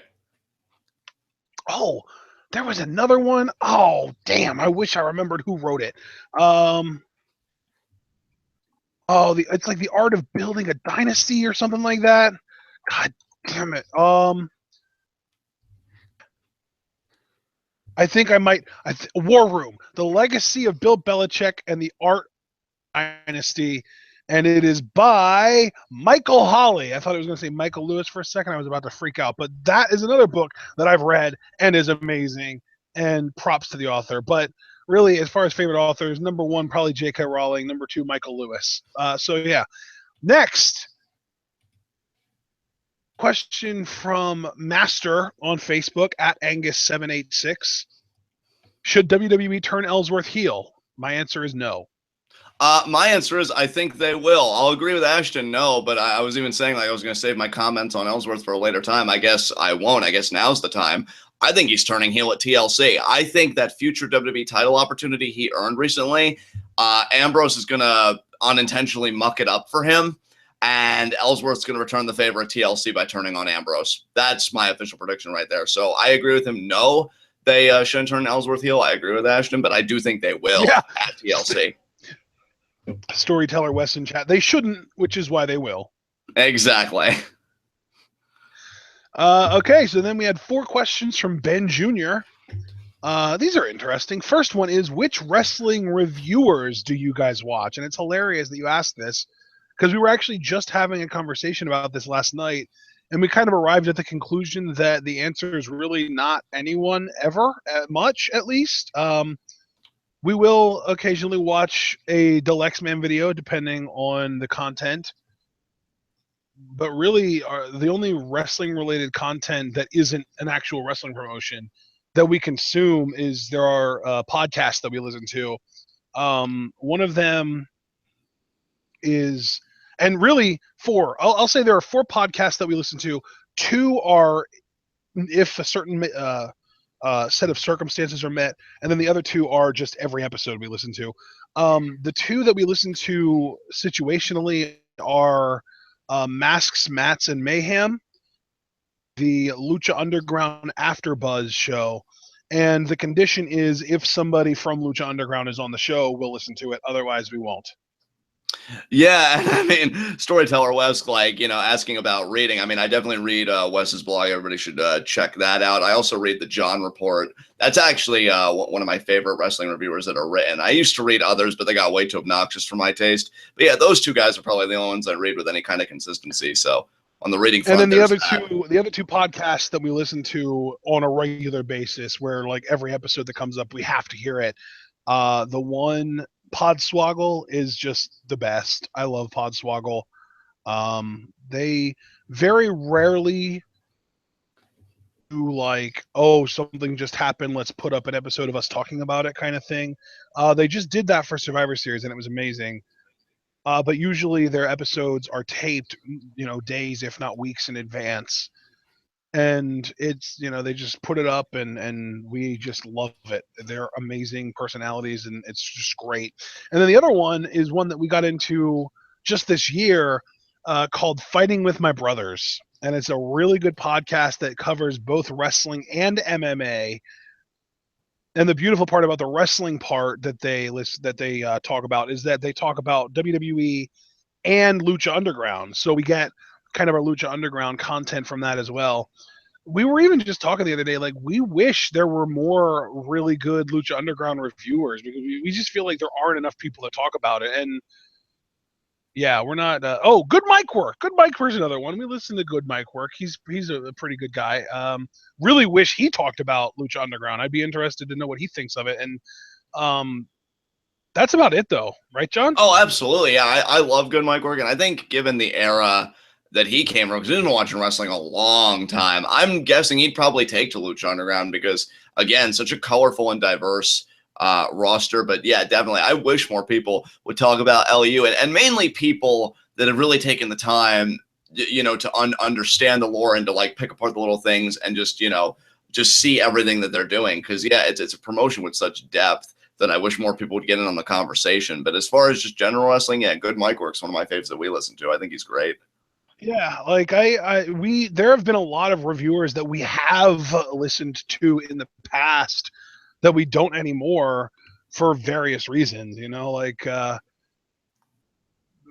just for example, I guess we can kind of throw out, well, not even, you never even listened to this, John, but I listened to like 2 or 3 episodes of this and I just couldn't anymore. Someone in chat mentioned Coco Sports. They review every episode of Lucha Underground, but I'm not really a big fan of the sort of the way that they talk about the women in Lucha Underground. They very much overly objectify the women in Lucha Underground, and I just am not a fan of that. So I stopped listening to them for that. And then on the other end of the spectrum, we already did a review with the Lady J from Face Like Feministas last season for Ultima Luchados Part 3. And now she's on the complete opposite side of the spectrum, where apparently she wants women to be portrayed as way stronger than men rather than equal. Like, what else? People talk about JD from New York. He's a freaking misogynist who thinks that women and men should be separate but equal, which is literally just an old racist term that people use for integration, for segregation, where he thinks women should be equal to men, but they shouldn't be allowed to fight men, which is completely asinine and contrary to, logic. But yeah, there were a lot that we've listened to over the course of time that we just kind of stopped listening to for various reasons. So are you ready to move on, Sean? I think we've touched on just about everything we can for this. Yeah, we can. That's fine. What's the best WWE pay-per-view ever? Oh, best WWE pay-per-view ever. There was one that was on the tip of my tongue, but I forget it. I'm gonna say I really enjoyed No Mercy 2002. That was a really good pay-per-view. WrestleMania 30 wasn't bad, if for no other reason. Brian's title win I felt like was epic, and it was a really fun night that night because we live reacted. Yeah, as far as best, I don't know. I'm really kind of struggling there. Of course, WrestleMania 20 for me for biased reasons. Yeah, I mean, a lot of great shows, but I don't know what the best one ever would be for me. What about you? Do you have a best? Probably WrestleMania 19 for me. Yeah, that was a pretty stacked card, an impressive card for sure. Well, I will say the first pay-per-view that came to my mind was Money in the Bank 2011, where Punk won the title and Brian won the Money in the Bank. Yeah, that was a really fun show. I really enjoyed that. I believe that was actually the show that the last or most recent, or however you want to look at it, Dave Meltzer 5-star rated match in WWE happened on, which was Punk Cena. So right, yeah, that was a great one. But yeah, I think WrestleMania 19 is probably my number one, with Money in the Bank 2011 being at least in my top 5. Yeah, great picks for sure. All right, so then we can talk about Ben Jr.'s third question. What do you guys think of Braun versus Roman? John, you already kind of gave your thoughts on this, so I'll take this one first. If Braun ends up beating Roman for the U.S. title, I'm fine with that. I don't really, it doesn't bother me. It doesn't make me super giddy or anything. I'm kind of apathetic about it. I mean, I'm only apathetic about it right now because I'm just assuming Reigns is going to go over. If Reigns doesn't go over, I think Braun could make a very interesting U.S. champion. But I'm just thinking. But then they'll probably, claim, oh, we're protecting Braun because it took, 2 to 3 spears to beat him. Fuck that shit. I think Braun should manhandle Roman. I think you got to protect the mystique because here's the thing: Roman is already exposed. And he has been for a few years now. Like, he's been doing, and when I say exposed, I mean he's been doing singles and he's gotten the 2 WrestleMania main events and everything, Whereas Braun, yeah, he's going out there and he's doing his thing, but he's still untapped on so many levels. And I would want to really see how far he could go. Yeah, I'd have him beat Reigns and go on a title run. So I'm excited about it, but I'm more excited about the positive possibilities that could come from it on Braun's end. So that's how I feel about it. I gotcha. All right, fourth and final question from Ben Jr. This is going to be a tough one. I'm going to let you go first on this one, John. TNA or WCPW? Oh, God. I guess because we only watched the one Culture Pro Wrestling show, so that's not even really fair. I'd have to go TNA because at least I have good memories of TNA. So, I can't say that about what Culture Pro Wrestling, so. WCPW to me seems like, I don't know, it's like a caricature of like a hybrid of Evolve and Progress to me. Right. I just can't get into it. I'd say, so I would, that was me agreeing with you, by the way. I guess I didn't actually say that, but yeah, TNA. And then it's crazy to me because What Culture Pro Wrestling, like, they get these legit names on their shows. Like I know Cody Rhodes has made appearances. Mundo's getting ready to make an appearance for a match with Alberto El Patron, where he'll take Patron to Slamtown yet again. Kurt Angle, so I don't know. Maybe one day I'll be curious enough to check back into it, but just from that one show, it really put me off. So yeah. Okay, then we had, here's the thing. We have 3 questions from Hazardous Something from October and then another 5 for November. So I let him do that because he gave us 5 questions last month and I didn't want him to feel like he was getting gypped out of questions. So, actually it's 3 questions from October, 4 for November. So he has 7 questions total. Don't expect this to be a normal thing. We were just making up for it because we couldn't answer 3 of his questions last month that we wanted to. So the first 3 questions, all from BOLA 2016, and last month at this time we hadn't seen the whole thing yet, which is why we carried it over to this month. 5 matches of BOLA 2016. Now, I'm not going to actually make a top 5 list on the spot here, but I will tell you that I think my favorite match was the 3-on-3 tag. That was, Will Ospreay, Ricochet, and Matt Sydal versus the Elite. Or no, it wasn't the Elite. It was. Do Cole and the Bucks have a special name? I don't know, but Adam Cole and the Young Bucks. Right. I don't think I could do top 5, but I'll give you 3. Johnny Mundo versus Ricochet. I mean, those guys can never have a bad match to me. Ever fight. Well, forever, Ricochet please. Versus Ospreay is probably up there too. Then. Well, actually, it's funny you mentioned Ospreay because I was going to say Zack Sabre Jr. versus Ospreay. That match was fucking sick. Really enjoyed that. And then I have to say BOLA finals because my boy Marty Scurll getting shit done, baby. Fucking love Marty Scurll. Yeah, buddy. So that's my top 3. I know it's not 5, but I think 3 is being generous. So yeah, that's my top 3. Although another one that I have to mention is sadly, the final edition. We'll never get another one again unless something happens that goes terribly wrong.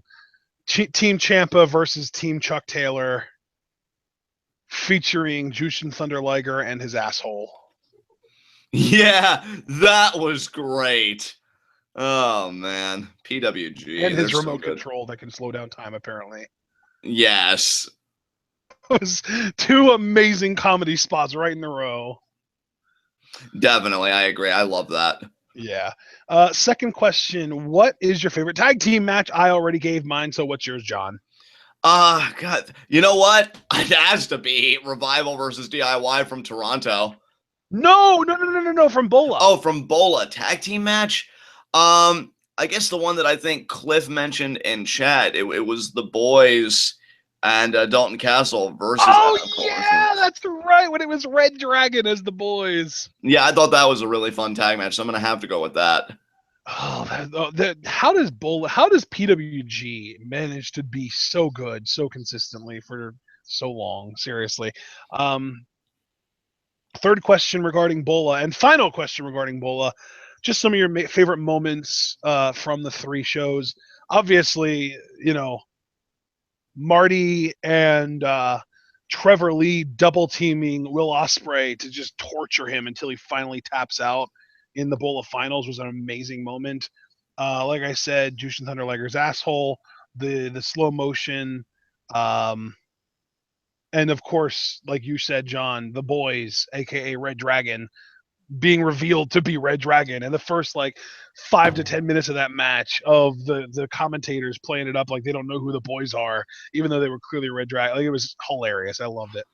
As far as favorite moments, I'm just gonna list 2. We just got done talking about one, that huge tag team match with everybody cornholing each other and then the slowing down of time. Dude, the best part of that was the different personalities that they put into the thumbs up the butt. You saw Chuck Taylor get in and almost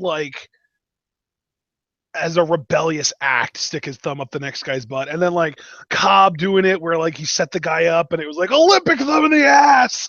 It was just amazing. And then Jushin Liger's walk afterwards where he was walking like a robot. Oh my god, it was amazing.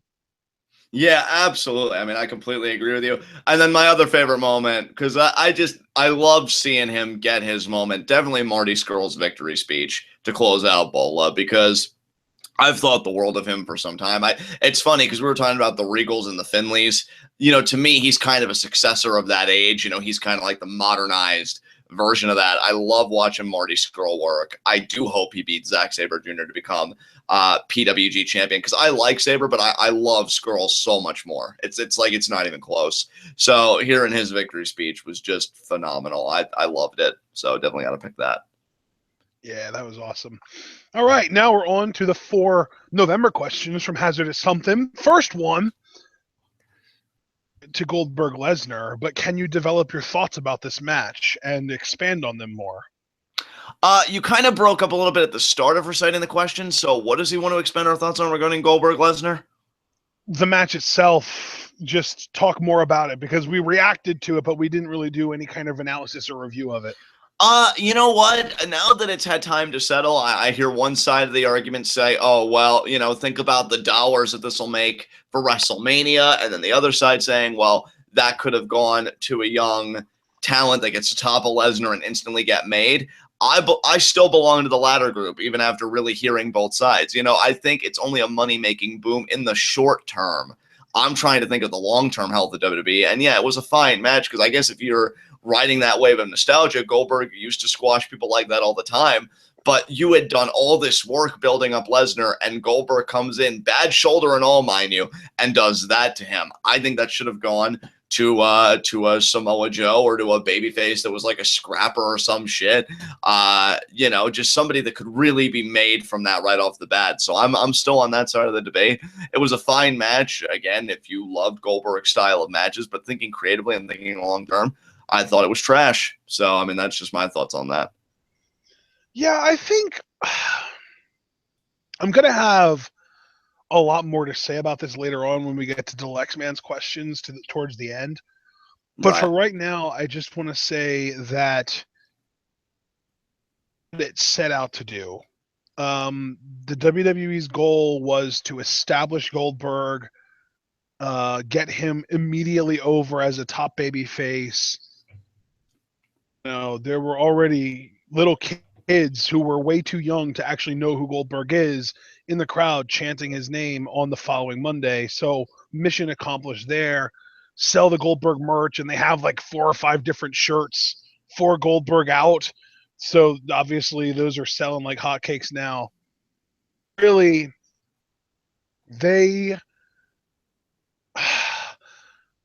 it's something that I think Meltzer might have encouraged them to do, and they might actually be listening to Meltzer, because for some reason they think he's in touch when he's just as out of touch as like a Jim Ross or a Cornette or something like that. Right. But they want to start making it feel like main events can end at any time.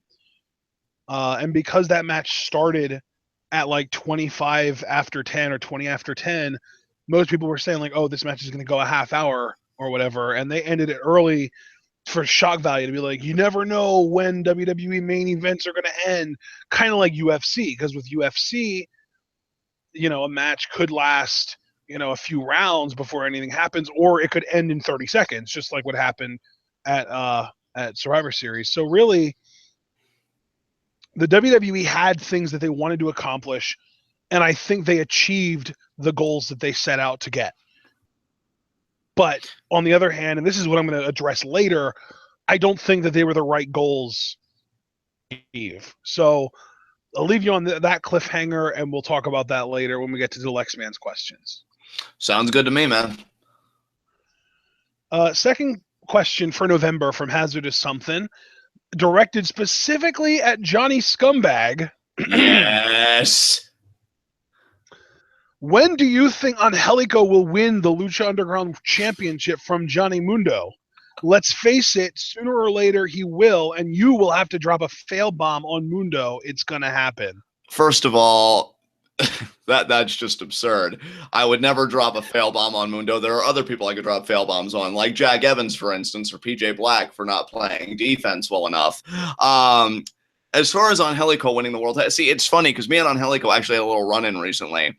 I graciously thanked Boyle Heights law enforcement because you realize, John Taraj isn't a bunch of animals, unlike that menace on Helico. And I told on Helico that he will never be champion, which just trying to let him down gently. And on Helico, he just replied with, "We will see."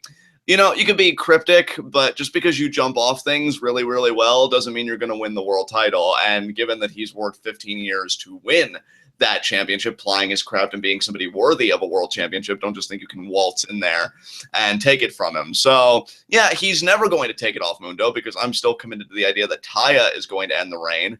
And Angelico can just go back to cleaning Johnny Mundo's jockstrap where he belongs. So that's my answer to that question. Okay, well, that was the perfect Johnny Scumbag answer to the perfect Johnny Scumbag question. Up next, third November question from Hazardous Something. I know it's not your favorite musical style, but do you like hard rock / metal? And if you do, which bands? Do you want me to go first on this? Because I actually have... Actually, no. I want to know your answer to this, John. I'll go second. Well, yeah, and I'm glad you're going second because I'm assuming you're going to have the more substantive answer. The answer to that is no. Actually, now that you've really forced me to reflect on it, and I mean that in a positive way, I realize that metal of that kind, it's kind of in the same category for me as country. I'm not saying that good metal doesn't exist the same way I won't say that, good country doesn't exist. I'm sure there's one good country song, but I've just never been inclined, ever. So I'm going to say, yeah, I really don't have any. Okay, I mean metal, yes, but he did also say hard rock. Yeah, but I don't even know what acts would classify as hard rock or what songs would classify as hard rock. So again, I think that like some groups that I know you're a fan of, like 3 Days Grace, would qualify. Oh yeah, certainly. Well, I mean, then if we're getting into that territory, absolutely. And then they asked about favorite songs, right? Favorite artists. Favorite acts. Favorite acts. So yeah, 3 Days Grace would be one. Breaking Benjamin, Evanescence, I love. I don't know if she's got like a hard rock feel, if that counts, but I've been listening to her. Maybe not hard, but I would definitely qualify that as more rock. Yeah, I mean, she's great. Skillet's great. Yeah, so I mean, there's a list for you at least. But yeah, as far as like metal, because when I hear metal, I think of things like AC/DC, Metallica, and all that. And I've never been down with that, with those guys, or just really that kind of music. But hard rock, yeah, then I guess you find a little bit more wiggle room in there. Okay.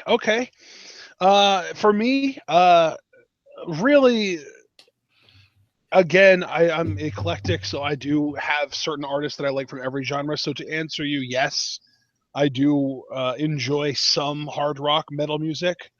I used to enjoy pretty much all of the bands that John just listed, but I feel like, I've kind of, by the wayside. Not to say that they're worse or better than anything I listen to, just that I am not a fan of them anymore. Right. I also, when I was in college, I listened to nothing but, well, maybe not nothing but, because I also listened to like R&B and shit like that. But when I was in college, my favorite genre was probably hard rock and metal. I listened to Five Finger Death Punch and Killswitch Engage. I went to a concert where it was Pop Evil and Tantric and Charm City Devils and Hailstorm. So all those bands, and even to this day, I'll say that I do enjoy some of that music if I'm just on like a nostalgia trip, because I liked it so much in college that when I listen to it now, it makes me think of college. As far as right now goes, I would say like Atreyu, Slipknot. Of course, if we're going to the classic, Black Sabbath, AC/DC, I like some of their music, so that's for me. I also, Kiss. I also dig some Kiss songs. I freaking love Guns N' Roses. I don't know if you would consider them hard rock or metal, but that's definitely up there. There are a couple Slayer songs that I do like. I used to really like Hollywood Undead. I saw somebody mention that in the chat. Rage Against the Machine has some songs that I love. So my thing is like I don't like to necessarily say that I like effectively love or hate an entire genre. There are certain artists from just about every genre that I can like or dislike or whatever. So, right. Rush, if Rush qualifies, you're damn right I like Rush. If that's like an old meme where like if you don't like Rush, you can't call yourself a rock fan. Now, I'm not necessarily someone that subscribes to that line of thinking because I think you can call yourself whatever the hell you want, whether you like Rush or not. Rush is amazing too. Tom Sawyer, obviously the best. Led Zeppelin is one of my favorite bands of all time, and I feel like that's kind of a given. That like that's not even an uncommon opinion. If you look back into the annals of history, looking for good hard rock music, Zeppelin shows up. Jimi Hendrix probably shows up, and Jimi Hendrix is amazing. So yeah, it's not so much whether I like the genre as much as it is just I like certain artists from the genre. And even to this day, I do listen to Killswitch Engage every now and then. Another band that I really, really, even to this day, really like, but I don't listen to them like super often. Maybe like once every couple of months, I'll go on like a listening spree for a day. Element 80 were an obscure mid 2000s heavy metal band, rhythmic metal, I would say, that I loved and listened to that a lot in high school and college. So if you've never heard of Element 80, definitely look them up if you like metal music because it's good shit. So anyway, next question from Hazardous Something, and the final question: have you seen different 2000s TV shows such as Shield, The Wire, or Treme? Been meaning to look into The Wire, but no. Heard of Shield, no. Yeah. And the other one, yeah, I've never even heard of the third one, so that's a definite no on that. I think Treme is more recent. That's like 2010s, but still, I can also say no. Right. I guess another show that would kind of fall into that category would be Lost, which I know John you watched. Yes. Fond memories of that show. So Yeah, so that'll be it for Hazardous Something. We move on to PW Gregory, who had 5 questions for us. First one: Star Wars or Star Trek? hated them both.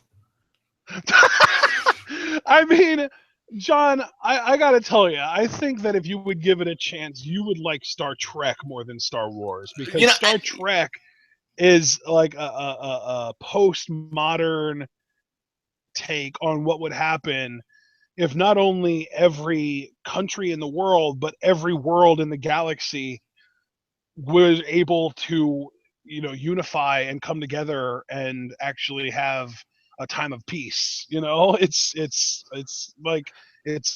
super utopian in that way.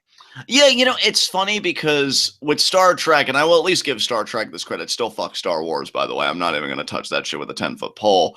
But with I will then, but you get on your thing. With Star Trek, I mean, I even saw the Wisecrack video, like the philosophy of Star Trek, and they do have like Spock would be classified as like a hardcore utilitarian, and like you said, the utopian elements. So like on that front, it would seem to appeal to me. But you know what? I've always had. Let me just put it to you like this, so I can actually give somewhat of a substantive answer, other than I hate them both. I've always had a very weird relationship with sci-fi because. Like I've always just thought like Star Wars, Star Trek, like that's overly so, and I really can't get into that. Yet shows like Orphan Black, which I think are very good, because that deals with cloning. That's a sci-fi element in that show. It's very light sci-fi, and yeah, it's always like hit or miss with me with that genre. Because then there are other shows that could be like overly sci-fi, but I love them and I love the world that they've created. I think it really is just I'm very particular about sci-fi, and yet just neither one of those really does it for me. So, and on the other end of the spectrum, I would pick Star Wars because the Star Wars movies. I actually part of that might be sort of a built-in bias because I went to see the prequels, meaning the movies that everyone hates, with my grandpa, and it was a really cool time, and it was kind of a bonding experience for me with him. So that might be kind of a built-in bias for me as to why I prefer the Star Wars series. So yeah, that's about it. I did at one point download all 6 movies, including the prequels, and watch them in order. just on my free time because I just was, feeling nostalgic and wanted to watch them again. Right. So Star Wars, and I've never seen Star Trek, so I can't even say with certainty that I prefer Star Wars. But I would be willing to give Star Trek a chance, but I haven't seen it yet. So All right. Star Wars for me for personal and biased reasons. So then, second question from PW Gregory. Have you ever considered stealing candy from a baby? And if so, did you follow through? Was this a Johnny Scumbag question? It didn't say it, but it might have been. I don't know. I mean, I have because I find children to be terribly overrated. I never have, though, because laws are a pesky thing and they get in the way. So one day, though. One day. Well, if you consider an 11-year-old a baby, and if stealing from a baby also includes when you're 11 years old yourself, then I guess I qualify because when I was in 6th grade, I stole candy from a classmate. Ashton Scumbag. I dig it. It looks good on you. I got detention for it, and it was the only detention I ever had in my entire school career. Wow, you're a hard ass. That's great. Good stuff, man. Good stuff. So third question, mayonnaise or ketchup? Hell, Mayonnaise for me. What's your favorite sauce? Yeah. I guess it would be. Well, I mean, we're talking about favorite condiment. We're very broad, mustard. But if we're being just, mayonnaise versus ketchup, I'd have to opt for mayonnaise. I think it's a good spread. I've actually been having more of it lately on my lunch meat sandwiches that I make. And ketchup, I've grown fonder of ketchup over the years. I used to hate the stuff when I was a kid, but I've actually appreciated it more. Love it on meatloaf. That's the best compliment to me for ketchup is meatloaf. But yeah, mayonnaise would definitely be my preference there. Mayonnaise grosses me out. Duh. I would definitely pick ketchup. Favorite condiment, hot sauce. Nice. Specifically Texas Pete hot sauce. But to be even more specific, something that's more expensive that I prefer to Texas Pete hot sauce, Arizona Gunslinger, which I'm getting a 32-ounce gallon bottle, not gallon, 32 ounces is not a gallon, but a 32-ounce bottle of for Christmas that should hopefully last me until next Christmas. Oh, nice, dude. I'm jelly. I love a good hot sauce, so you got me there. Arizona Gunslinger. Look it up. It's amazing. Definitely will. Definitely will. All right. Third question. Oh, no, that was third. That was the third question. Fourth question from PW Gregory. What are your favorite episodes of Marvel's Agents of S.H.I.E.L.D. and why? Oh, man. I know. I think you're actually, I love Agents of S.H.I.E.L.D., but I think you really love Agents of S.H.I.E.L.D. the way you've, talked about it in some episodes. So I'll let you go first on this one. John, I'm curious if you remember this episode. There was an episode where I feel like it was Daisy's father's character, the Mr. Hyde character, went around collecting Inhumans from different prisons and shit. Right. And one of these Inhuman characters could yell and create an earthquake by yelling, and his mouth opened up really wide, and it was really creepy with CG and shit. I think I do vaguely remember that. Yeah, I don't even remember the name of the episode, but that is the episode that I think I remember the best, and it kind of struck me the most. And then another one would be the introduction of the Lash character, who to this day is my favorite character in the history of the S.H.I.E.L.D. franchise. Yeah. And they still managed to fuck him up. So yeah, rip Lash. Because and just to definitively categorize Johnny Scumbag, I mean, obviously there are many real world atrocities that horrify me and I find abhorrent, but in a fictional setting, everything's up for grabs and I do have a propensity for villains. So definitely when Grant Ward turned on S.H.I.E.L.D. and revealed his allegiances to Hydra, I thought that was a delicious betrayal and everybody was so heartbroken. It was amazing. So yeah, I think that was actually the season 1 finale, if I'm not mistaken. So that was a great episode. I mean, I think season 1, episode 19 was the one where Hydra kind of revealed themselves within S.H.I.E.L.D. Right. I mean that wasn't the finale though. Oh, wasn't the finale? Because that just seems like a kind of revelation reserved for a finale. That's That was why I it. guess I Yeah, assume. dude, that was like 3 episodes before the finale because the timing worked out that that was the episode after Captain America: The Winter Soldier aired in theaters. Oh yeah, and I also remember when Grant Ward, after he revealed his allegiances and he plummeted Fitz to the bottom of the ocean and he had that brain damage. Oh, that was great. So yeah, I definitely think Grant Ward's heel run, with Hydra, that was great. Just any episode where that was prominent, I love that. Grant Ward in general was an amazing character, and now, spoiler alert, he's dead. Yeah, which is really unfortunate because I mean I think actually that was probably one of my favorite conversations, if only for this exchange, because we always talk about Shield episodes when like after they're over, and I looked to Ashton and I'm like, really is a shame about that whole Hydra Nazi connection, because that's the only thing stopping me from going all in. And you were like, oh yeah, John, just the Nazi connection. They're just the Nazis. It was great. I freaking love Hydra minus that one minute detail. So good stuff. Oh man, yeah. So up next we had 4 questions from DBK.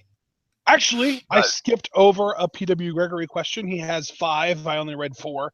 The 5th and final PW Gregory question: are either of you for or against assisted suicide in the case of disability, illness, or any other reason?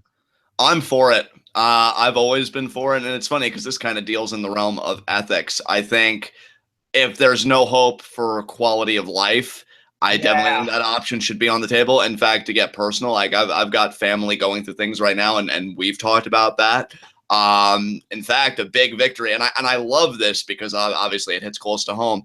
Canada was having a Supreme Court case about it, and they actually had a philosophy professor as an expert witness to argue the ethics positively of assisted suicide, and they actually won that case, so it's legal in Canada. That I thought was a huge victory for the movement, and again, philosopher's expert witness made me mark. And I hope we get it legal here in the U.S. because I think it would help a lot of people. I know there was controversy recently. I don't know if it was in the U.K. or here, but a 17-year-old girl had like this really bad cancer. And there was this big debate, and she told her mom, like, I want to die. Like, there's just no way this is going to get any better. Like, let's end it. And there was this big public outcry. And I was even telling my grandmother, thanks, we talked about it on the phone. I'm like, I don't care that in the legal sense of the term, like she would be a minor because, she's under 18. That's her lived experience. Nobody else is going to take on her cancer for her. If there's no promise in treatment or anything, she should be allowed to say, I can't take this pain because she's the only one suffering it. I mean, on a physical level anyway. Obviously, there's emotional pain and all that stuff, but you get what I mean. I definitely think assisted suicide should be a thing, and I've supported it for a long time. So absolutely. Yeah, I mean, I think really the key for me is no hope. If there is 0 chance that you can get somebody back to being relatively healthy and able to live their lives and be independent, and they elect like, no, I don't want to live like that because that's not living, it's surviving, and even barely then, I think that it should be legal for those situations only. Absolutely, brother. Couldn't have said it better. All right, closing out PW Gregory, moving on to DBK. First one is, what is your favorite so bad it's good kind of movie? Yeah, I feel like answer to this other than The Room, because I feel like that's like, I don't know, maybe. And you know what? There is an answer other than The Room, and I'll tell you what it is as soon as you give your answer. Yeah, and I'm kind of struggling. I almost wanted to give The Room by default because I really can't think of many, mainly because I try and stay away from them. But maybe for me. But then again, I think it really depends on how you qualify that term. Because to me, I would think like a movie like The Last Samurai with Tom Cruise. Like, it's just so absurd that of course a white guy is the last samurai. But I enjoy it for some reason. I don't know. I think it's a guilty pleasure of mine. Never even watched The Room in full. I know we listened to Cinema Sins, give the whole rundown of that, and that counter was insane. But yeah, what movie were you gonna give? Batman and Robin. That, you know what? Somebody gave that to me one year when I was trick-or-treating instead of candy, and now I realize all this time later that it was a ripoff. Dude, I'm not even joking. Now here's the thing. I want to qualify this. I am straight edge. I don't get high. So this was not me being high. I went back and watched Batman and Robin like within the last 2 years, and it was hilarious. Like, sure, it tries to take itself seriously, but when you've got Arnold Schwarzenegger as Mr. Freeze talking about time to cool down and then firing somebody with a freeze blaster, I die. Yes. Well, you are a guy that's all about those puns. That's why I think you do appreciate Becky Lynch from time to time. So it makes sense. Oh man, it is hilarious. Like, and that's the thing too. I feel like the best so bad it's good movies, like the reason that they're so bad is because they try and fail to be one thing, but the thing that makes them good is that even though they failed at being the thing they wanted to be, they managed to be hilarious as a comedy. Yeah, I mean, I can totally see where you're coming from. Absolutely. And that's what Batman and Robin is to me. And yeah, Cliff Amal took my goddamn answer again in chat. Thanks, Cliff. So up next for DBK, second question from DBK. Are you going to give WCPW another chance? No. He said no flat out. I mean, if I heard of a big development in the promotion or whatever, maybe I'd be curious. Kind of like we were even talking about with TNA. Okay, let's if Billy change this Corgan. into a little bit more in-depth question then, John. What would it take for you to give WCPW another chance? Honestly, see, and here's the thing, that's even a difficult question to answer because we only watched episode 1, and I know you can glean a lot from like one episode, but I feel like to give a really accurate assessment, I would have liked to have watched maybe the first 5 to answer a question like that. But I don't know, just something about the presentation. I liked maybe 1 or 2 guys on the first episode, but I just feel like, none of these matches really felt like they had gravity to them.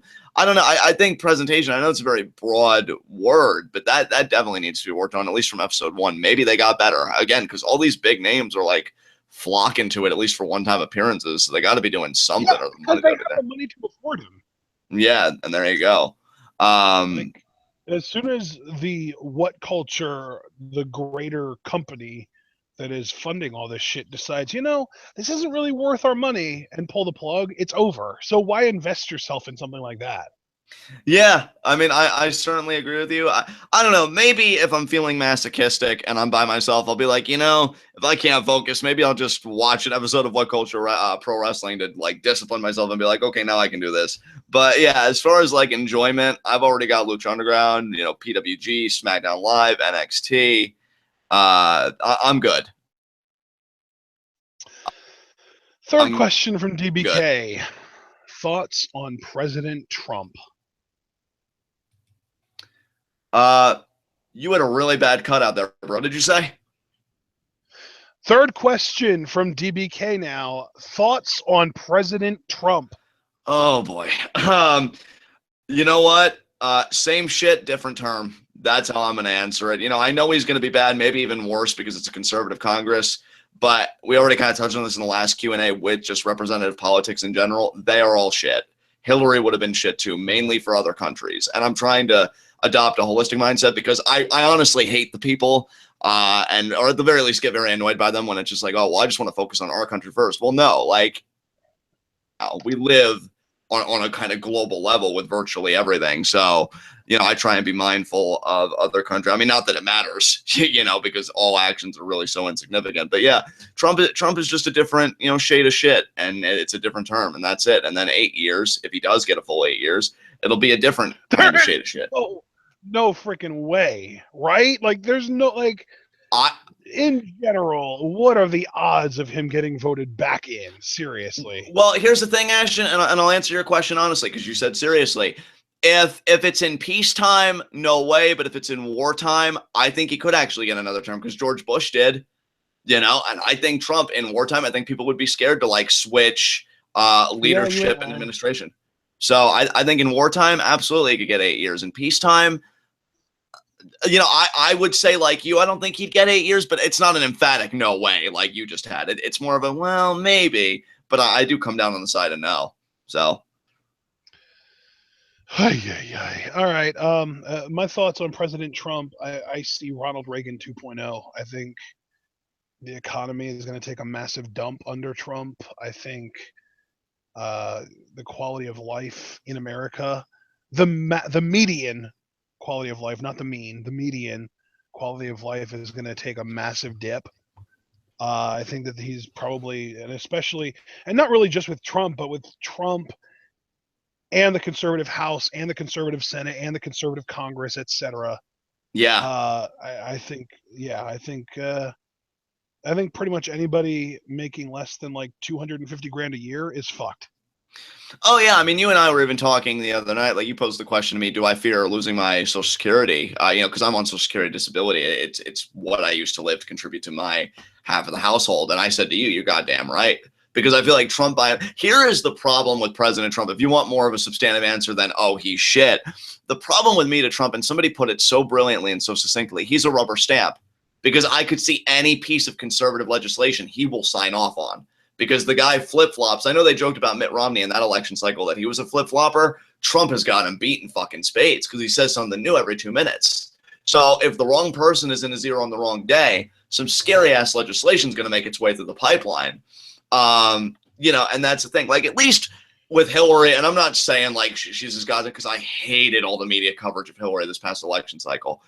I think she would have been the worst. She owns the media, and she's so incredibly out of touch, and her, not even just her specifically, but her entire campaign detail is so out of touch with the regular people of America that they didn't realize that even if you are only talking about Hillary positively and only talking about Donald negatively, in your eyes, that not everybody in the country will see it that way, and you're giving Donald Trump free media coverage. Yeah, absolutely. And like, to me, a Hillary presidency, if I could just articulate it the best I can, I think it would have maintained the status quo here, but abroad it would have been a nightmare. Yep. I really would have felt bad. And honestly, that's why I gotta be honest. War with Russia and Syria. Yeah, and that's why I gotta be honest. Like, President Trump, like, I really don't have it in me to be like it is gonna be horrible. No, like, you're not wrong. Nobody's wrong when they say it's going to be horrible, but I think a journalist at Al Jazeera said it best, because they've been in the Middle East a long time. I think they're stationed in America now.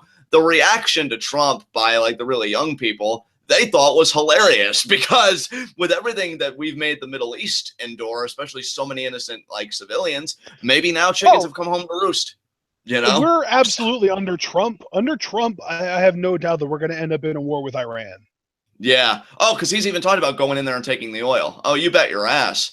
Yeah, he will go in there. He will go to, and that's, again, rubber stamp. He will go to war with anybody that the conservative Congress deems necessary to go to war with. And that should really terrify people, because this is a guy. And when Saudi Arabia, too.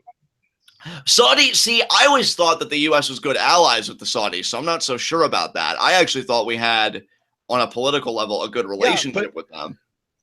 Wasn't Trump the one that said that I bomb the shit out of him when it comes to Saudi Arabia? It might have been Saudi. See, what confuses me, just to show you my side of the argument, because I've always heard people say, "Oh, we give shit to ISIS and like these ISIS-heavy countries for their beheadings, and yet Saudi Arabia has a ridiculous rate of them, and we look the other way because we have that alliance." So I don't know. But then again, this is the same guy that's like, "Oh, our allies have got to do their fair share." So maybe Trump did say to an ally, "I want to bomb the shit out of them." Wouldn't surprise me at all.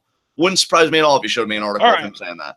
So, okay, fourth and final question from DBK: do you watch other sports? I think in both of our cases, the answer is no, with the only exception being American football.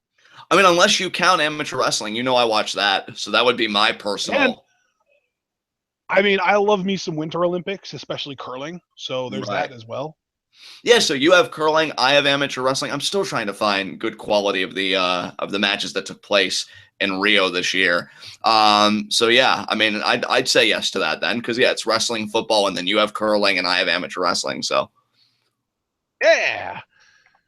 Okay. Two questions from Jason McGlade, aka Caltag Star on Twitter. First one: is it better to be an average wrestler with a lot of personality, or no charisma but great in ring? Average wrestler, big personality, definitely. Agreed, completely. Yeah, I mean, The Rock was never an amazing in-ring technician. He had one of the worst looking sharpshooters I've ever seen, but look at how well he did. Exactly. All right, that was a pretty easy one. Second question from Jason: What do you think of people who take violent action for a good cause, a la Magneto in Marvel? Ooh, I've been looking forward to this question. So do you mind if I go first on this one? Go for it. I think it's completely legitimate. Now, let me qualify this because I've really been chewing on this question because I saw this early, which I'm grateful for because it actually allowed me time to form a coherent response rather than the stuttering that I usually do with a question like this. I look at revolutionary Cuba and the revolution that Castro perpetrated against Batista and his regime, Batista. That's what I consider as legitimate use of violence in a revolution. I think petitions are worthless. I find protests hilarious because the police and the government are always telling you where to protest and how to protest. So to me, it's not even a real protest. But my thing is with violence, and I want to be very careful with what I say here.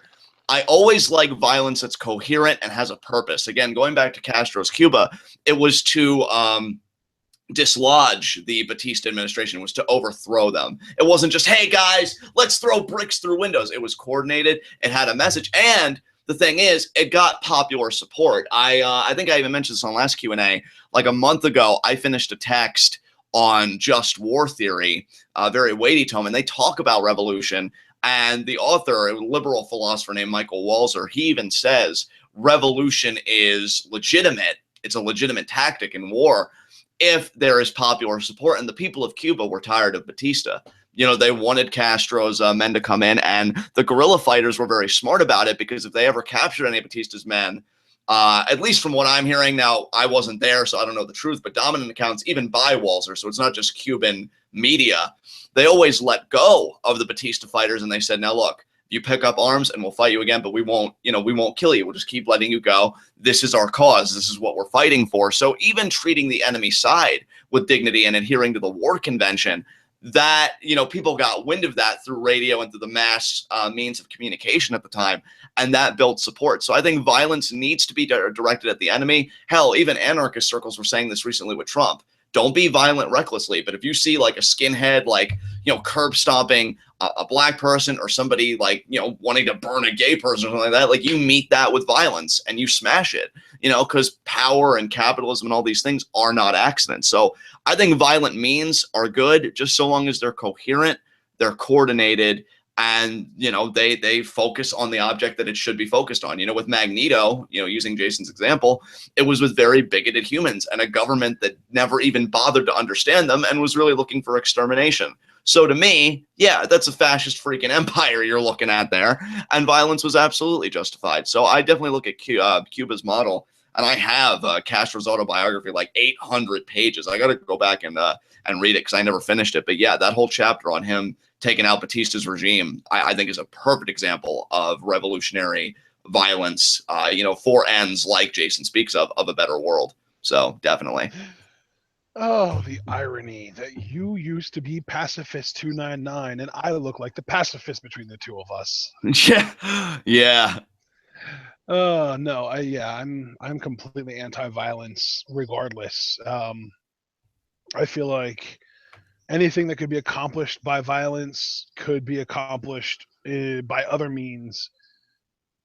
Violence is pretty much always going to be the easiest and quickest solution to a problem. It's never the right solution to a problem. I completely disagree, but that's what just makes us so interesting. So, good stuff. Yeah, I don't think I've ever, because here's the thing. I've always, and I'll say it openly, I've always considered you the more intelligent between the two of us. I've even told you that, but I don't think I've ever disagreed with you more passionately than on that point. Like other things I'll even give you, like your certain opinions of certain things that I may like or whatever, and I'll be like, oh, I can understand where it's coming from. That's probably got to be the biggest disagreement between the two of us, respectfully, of course. But yeah, I can't get behind that at all. So. All right. Up next, second question, or no, that was that was the second question, the final question from Jason. So now we get to our three questions from Deluxe Man, and you know what, Alex? These are all kind of related to the same thing. So rather than reading one and answering it, and then the next and answering it, I'm just going to read all three, and we can give our master thoughts on the whole thing as a whole, because really, they're all very, very similar and all related to each other. So the questions are: how do you feel about an old crop potentially headlining WrestleMania 33 headlining WrestleMania yet again at WrestleMania 33, and no new faces. And then he specifically referenced Triple H, Undertaker, Brock Lesnar, and Goldberg. And then the second question was, what is the right match to have at WrestleMania 33? Taker versus Cena, Styles versus Cena, or neither? And then the third part is, do you believe the WWE jerks itself off so much to its past that it ignores the future? You want to go first on this, or should I? I have a lot to say about this, so I think it would probably be best if you went first on this. Yeah, because I even had a very long, in-depth conversation with him today. Quite enjoyable. I appreciated it. My thing is, thinking about it up on here, I'm okay with people using the past as long as they're conscious of their future and it can help their future. Like, I get it. You have tickets to sell and you have money to make. I totally understand that. And wrestling, first and foremost, is a business and you got to make money. What I don't like is that WWE, it's kind of like quick cash, I'll call it. Like, oh, we'll get easy money if we have Goldberg on a poster. We'll get easy money if we have Undertaker in a marquee match. How are you going to have a long-term sustainable business plan, though, with your future? What stars are you going to make long-term so that the cash flow isn't disrupted so that you can continue to make money?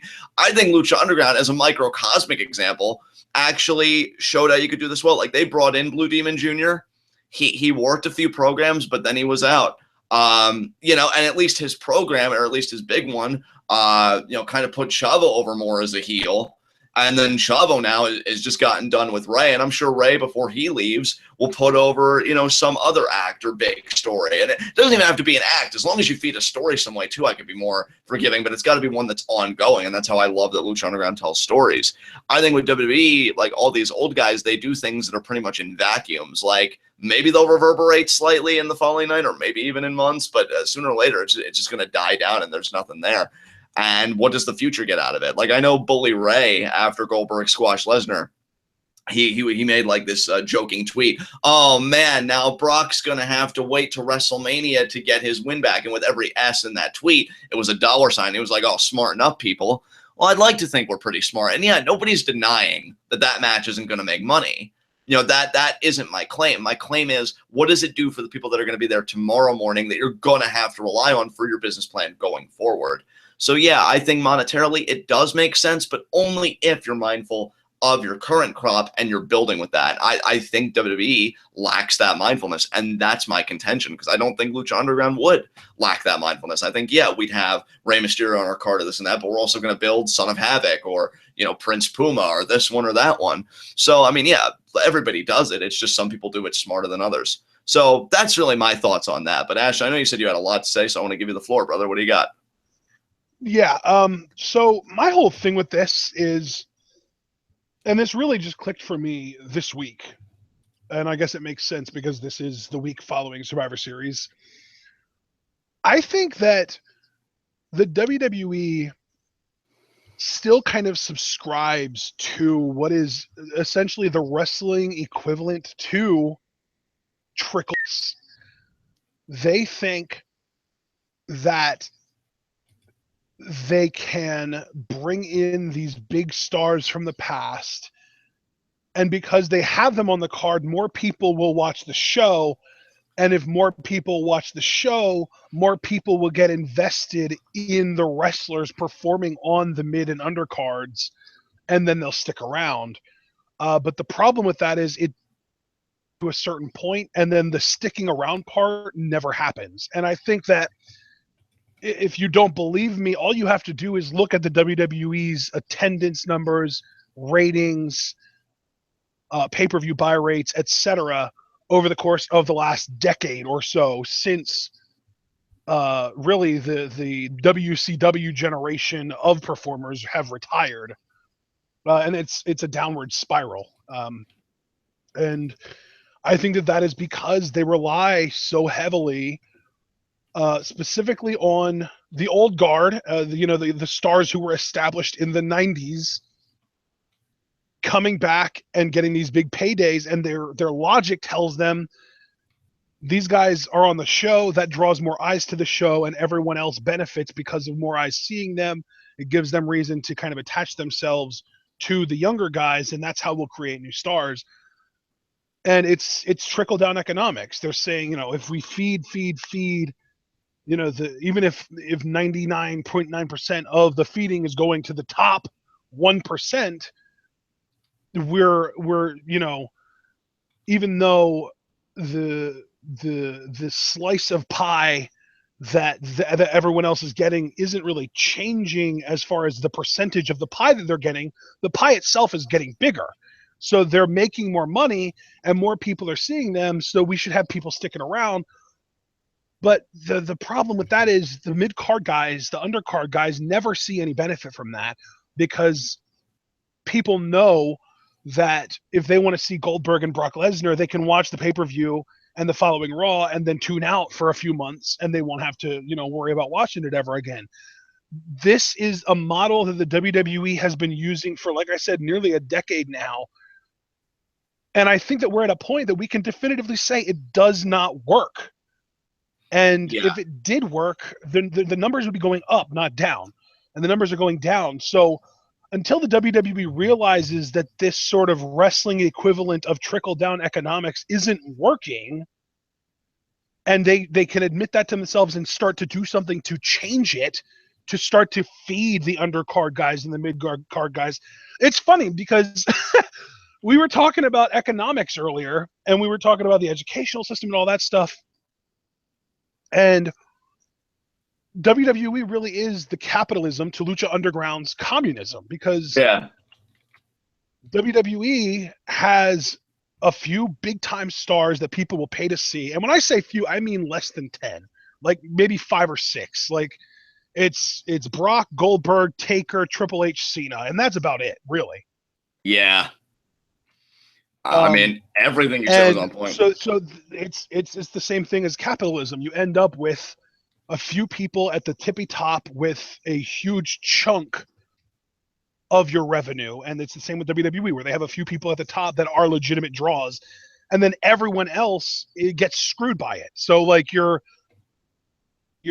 Kevin Owens, your Seth Rollins, your Dean Ambrose, your Roman Reigns, even your Nevilles, your Sami Zayns, your et cetera, everyone that maybe we love, they are not they're not connecting with the audience at wide, because the audience at wide or at large doesn't watch every week. The audience at large watches when one of these big stars shows up on a show, and they don't care about anyone else. They only care about the one thing. And I don't think that the WWE realizes that this is happening, but the constant downtrend in the numbers shows that that's what's happening. So then on the other hand, you've got Lucha Underground, and I say that they're communism because even the lowest member of the card in Lucha Underground is somebody that some people that watch Lucha Underground look forward to seeing. Who would you say is like the ultimate jobber in Lucha Underground, John? Nowadays, I would have to say somebody like Masquerita, though maybe not so much recently. But yeah, I mean, the guy doesn't really have a high win percentage to me. So yeah, I'd say Masquerita Sagrada for that one. See, and I would have said either like a Vinny Massaro or an Argenis. And even then, they're giving Vinny Massaro something. Argenis, I personally am a fan of. I like his in-ring work. Has had legitimately compelling storyline going back to season 2. So even the lowest person on the Lucha Underground totem pole has something that makes people connect with them. Whereas in WWE, nobody gives a shit about Bo Dallas. Nobody gives a shit about Curtis Axel. There are a lot of people at the bottom of the WWE totem pole that literally just nobody cares about. Right. So that's why I say Lucha Underground is kind of the communism to WWE's capitalism, because WWE, you have a few at the top with everything and everyone else is kind of screwed. Lucha Underground, from bottom to top, like even the bottom fifth of your roster is infinitely stronger than WWE's bottom fifth of their roster. And then at the very tippy top, maybe like, Johnny Mundo and Mill and Matanza aren't as big of draws as Goldberg and Brock and whoever. Right. But they're still big deals, and people still see them as like, oh my God, like this is awesome. And people just tuning in, it's not, oh, I like that one person, so when they show up again, I want to watch. No, it's, I like everything about this. I want to keep watching this every week. Honestly, everything you just said, I can't add to that. I think that was articulated perfectly, especially the whole capitalism, communism parallel. Very nice touch. So I'm just going to leave that alone. And yeah, I agree 1,000% with what you just said. Absolutely. And as far as the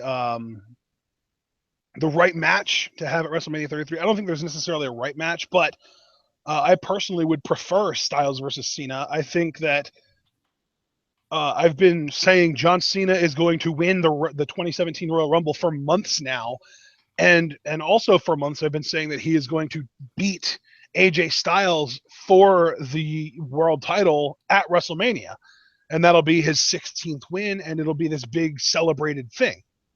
Right.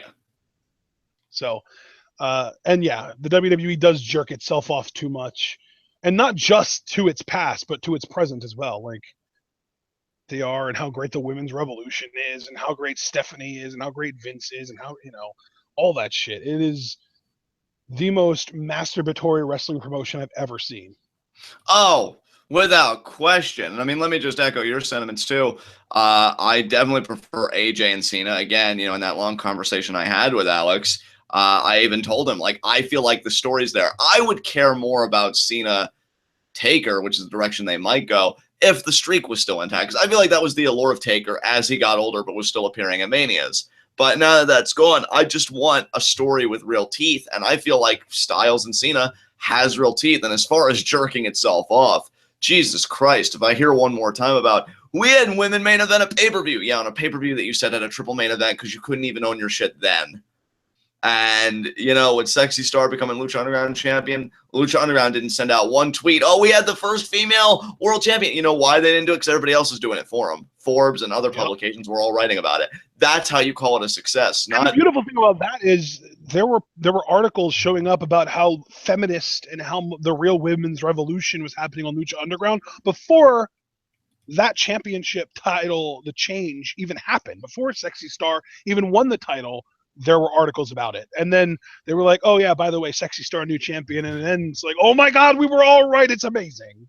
Yeah, exactly. Because, I mean, it's like John Cena used to say with his Daughter of Thugonomics gimmick. You either talk about it or you be about it. WWE talks about it. Lucha Underground is about it. I mean, that's really all I can say about it. Excellent. All right. Up next, final 4 questions, ladies and gentlemen. It's the final stretch. Alex Foster. And I love this because it's nice and light. I love closing these with Alex Foster's questions because he always asks the fun ones and not the deep, let's talk about and stew on how horrible the world is right now questions. Gogeta or Vegito? Vegito, definitely. Loved Vegito. Oh God, I'm the DB. I'm the DBGT mark of the two of us, so I got to go with Gogeta. You disgust me. No, I'm just kidding. But yeah. But Vegito, I'll tell you why I like Vegeta though, because I understand why you like Gogeta. Like, I liked Gogeta in the video games. Why I like Vegito in the anime, just a great sense of busting Super Boo's balls the entire time. Like, oh, is that the best? Yeah. The humor is so, because when you have Vegeta's arrogance and Goku's playfulness, like, it's good. And then Super Boo's like, because I think at one time they called him Boo Boo, and he's like, "What, Boo Boo? I'm Boo, not Boo Boo." It's just like they got under his skin so bad. You've got to admit, though, as great as Vegito was, Boo was the best kind of foil for him. Oh, definitely. I don't know if they could have that kind of comedic gold if it was Cell, who was more like kind of, calculating and polished and this and that. And then Frieza was just a dick. Frieza, I have to say, with those 3 villains, like, I liked Frieza in a way because, he took out whole fucking planets. He blew up Planet Vegeta. But, didn't really have much personality to me. Outside of that, Cell was great, but maybe I'm just conflating that with the DBZ abridged version, which has been amazing. And yeah, Super Boo in particular, because he actually learned how to speak, and it wasn't just like his name or whatever, because he didn't have it as Majin Buu, and then Kid Buu couldn't speak either. Super Buu being articulate just added a whole other layer to the character that I loved. So good stuff. Yeah. So, of course, I'm the Gogeta mark between the two of us. I I've seen every episode of Dragon Ball GT, and I didn't hate it. I actually quite enjoyed it. So you can crucify me now, everybody. Yeah, I mean, I'm not even going to try and stop you guys. Burn them at the stake. I'll watch. So, with that said, yeah, sold your ass out to dry, you GT fan. Jesus So, Christ. question number 2 from Alex Foster: when will we hear an Ashton mark out? Well, that seems like a question for you. I'm not Ashton, so when are we going to hear it?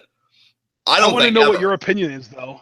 I don't think Never? we're ever going to hear it because you're not that type of fan. And I don't mean that insultingly. Like, you've even told me, like, your favorite was Eddie Guerrero, and the most you did was, like, I think get up, stand up, put your arms in, like, a victory fashion, and you're like, yeah! Like, that is the Ashton mark out to me. I think you feed off my energy, to be fair. So maybe if I was freaking out, we'd get something out of you. But I think if it was, like, in a vacuum, like, you'd be happy about it, don't get me wrong. But you're not. I mean, given the mark out I just had. I think, honestly, yeah. I think the closest thing that you'll get to me genuinely marking out would be if Prince Puma gets revived and has this awesome, like, road to redemption storyline that culminates in him winning the Lucha Underground World title again for a second time without Conan. Dude, like, let me just say, first of all, I'm happy to hear that there's actually an answer, but more so, like, if you guys ever need to prove how amazing Lucha Underground is, because, yeah, and more specifically Prince Puma, like, it is amazing to me in a good way that you love Puma that much. That's freaking awesome that you'd want to see him go full circle. Because, yeah, for as long as I've known you, again, like, you love wrestling, no question about that. It's just, again, like, we're two different breeds. Like, I'm definitely the markier, I think, between the two of us. And I wear that with pride. You know, I ain't ashamed of it. But to know that Puma kind of brings that out in you, I think is fantastic. So that's really cool. I've noticed it about myself because, dude, like, really, if you want to hear the closest thing in TWitWoW history to me marking out, all you have to do is go to Ultima Lucha live reactions. The first one, Puma versus Muertes, and that was it. And then more recently, Puma versus Muertes, and then their casket match. Like, Puma is the only person on the planet right now in the world of wrestling that brings that, like, I know he's gonna lose, but I still can't help myself kind of factor out in me.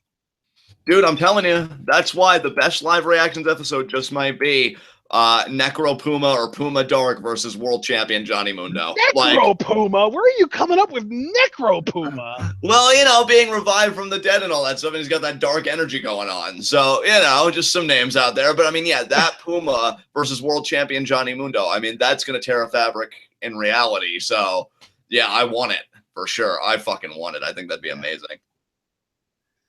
All right, third question. What anime opening is your favorite? I'll take this one first. Dragon Ball Z. It's easy.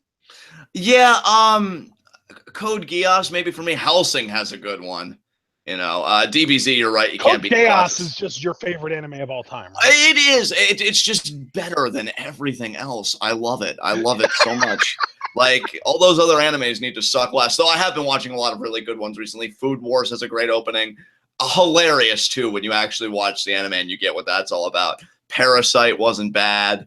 Yeah, some actually really good anime openings now that I reflect on it, so. Yeah, I just go with DBZ because it's the easy one. Yeah. Okay, final question of the Q&A. Fourth and final question from Alex Foster. What anime world would you like to live in? Now that I'll say DBZ. To be able to go Super Saiyan, find the Dragon Balls, wish for immortality, and then destroy the Earth? Yes, absolutely. See, and I think my answer is even better than that because I would choose the Avatar: The Last Airbender world. That would be incredible. See, but that's not an anime to me though. Like that's like an animated show. That's not an. How is that? Okay, now we're gonna be anime freaking snobs because it was made in America. Like, it's a freaking anime. I don't care that anime is only supposed to be Japanese animation. It is an American cartoon that is stylized and based on anime, so it's freaking anime. I'm surprised you didn't pick Yu-Gi-Oh, given that you just went into defense mode. But yeah, there you go. Well, I wouldn't want to live in the Yu-Gi-Oh universe at all. It's not that interesting. There's a card game where people make holograms out of it. Like, who cares? Well, I mean, Kaiba is super rich, so I'd probably kill him and take his money. I don't know. I'd probably just have a chaotic time in whatever anime universe I was plopped in. Look, man, all I'm saying is I really, really want to be an airbender. I can tell. You seem very Well, like you this know, is it's my funny dream because time. out of the four airbender types, the one that I'm least interested in being is a firebender. I would love to be an airbender or a waterbender, but you get to firebending, and I'm just like, I mean, am I really gonna have to like burn someone's face off that often? Not really. I would rather use the actual utility ones, like, oh, earthbender, I can bend the earth to my will. I don't ever need to walk anywhere again. I can just lift the earth up underneath my feet and move it around. Airbender, again, give me a sphere of air to move around with. And then if you can control air, you can do just about anything. Like if you want to make someone fly, you can because you can control the air around them. And water bending, you can blood bend, and then you're the master of puppets. So yeah, I'm all for all of that. And you didn't even like, well, I mean, you make excellent points, don't get me wrong, but like why I'd even choose waterbending, I know maybe people are surprised I didn't pick firebending, but why I'd choose waterbending is because it was established in an episode where Aang early on, it wasn't book 3 for fire. They actually tried to teach him fire earlier and it backfired, but water can heal. And I think that's Yeah, like an that too. immensely useful thing. Yeah. So you know what? I said airbender at first. I'm sticking with waterbending because then, like you said, you can heal. You can manipulate water, and water is also my favorite drink. So obviously, I have an infinite amount of drink at my fingertips without even needing to pour a glass.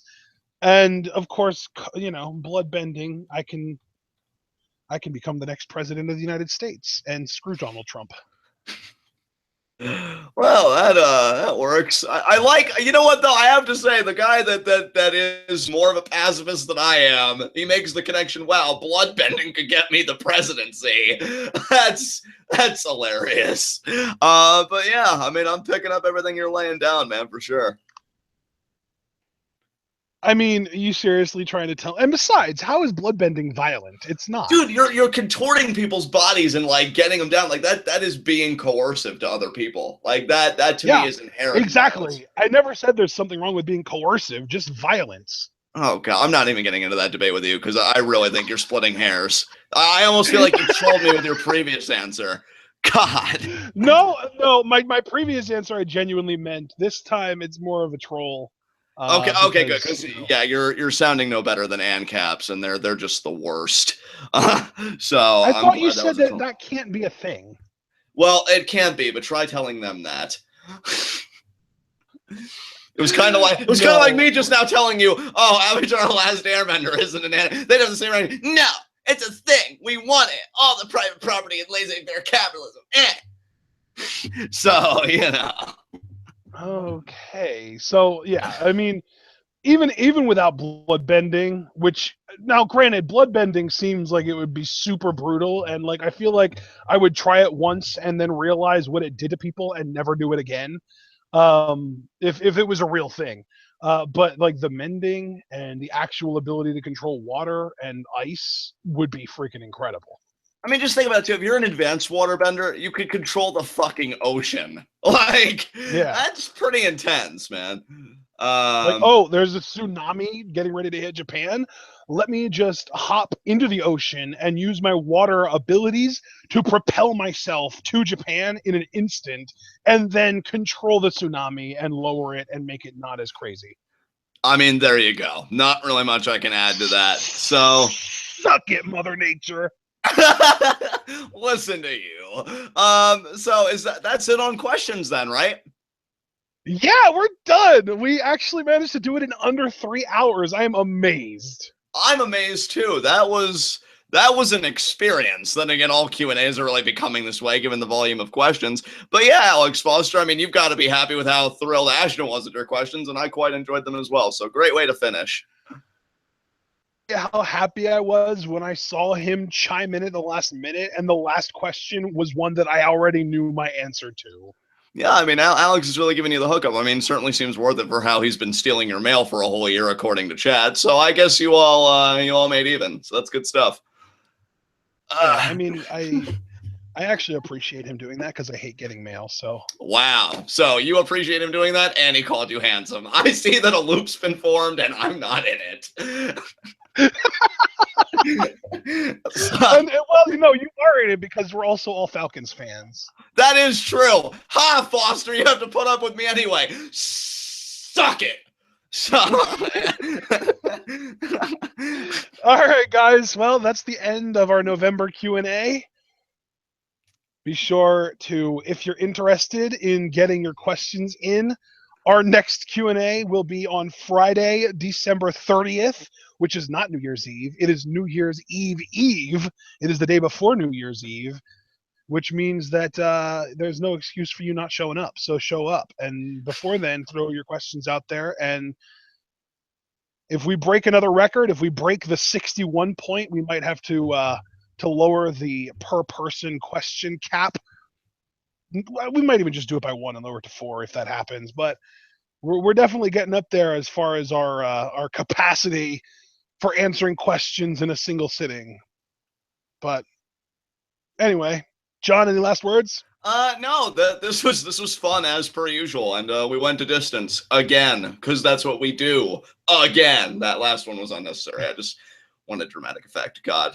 Do you work at the Department of Redundancy department? You're damn right. Damn it! I shouldn't encourage you with those curry jokes, but yeah, that was fine. Yes, I do. Okay, I happen to be senior vice president, which I don't even know what the fuck that means. Either you're vice president or you're not. The hell is that shit? But whatever. Okay. Anyway, ladies and gentlemen, we hope you enjoyed. Be sure before you leave to leave a like, and also, if you're interested in supporting TWitWoW, we have a new shirt out that says I'm a TWitWoW guy. Or if you're a female, you can buy the one that says I'm a TWitWoW girl. Both of them are in the description, as well as the new Kevin Owens. Well, John, I'm going to let you do it. Because he's a father, damn it! Volume 2. T-shirt, Volume 2. And if you're interested in any of them, feel free to buy, and we will see a little bit of a profit from that. We don't see the entire profit because we don't actually do any of the printing or delivering. So we get the profit for the designing, and that's extremely helpful to our cause.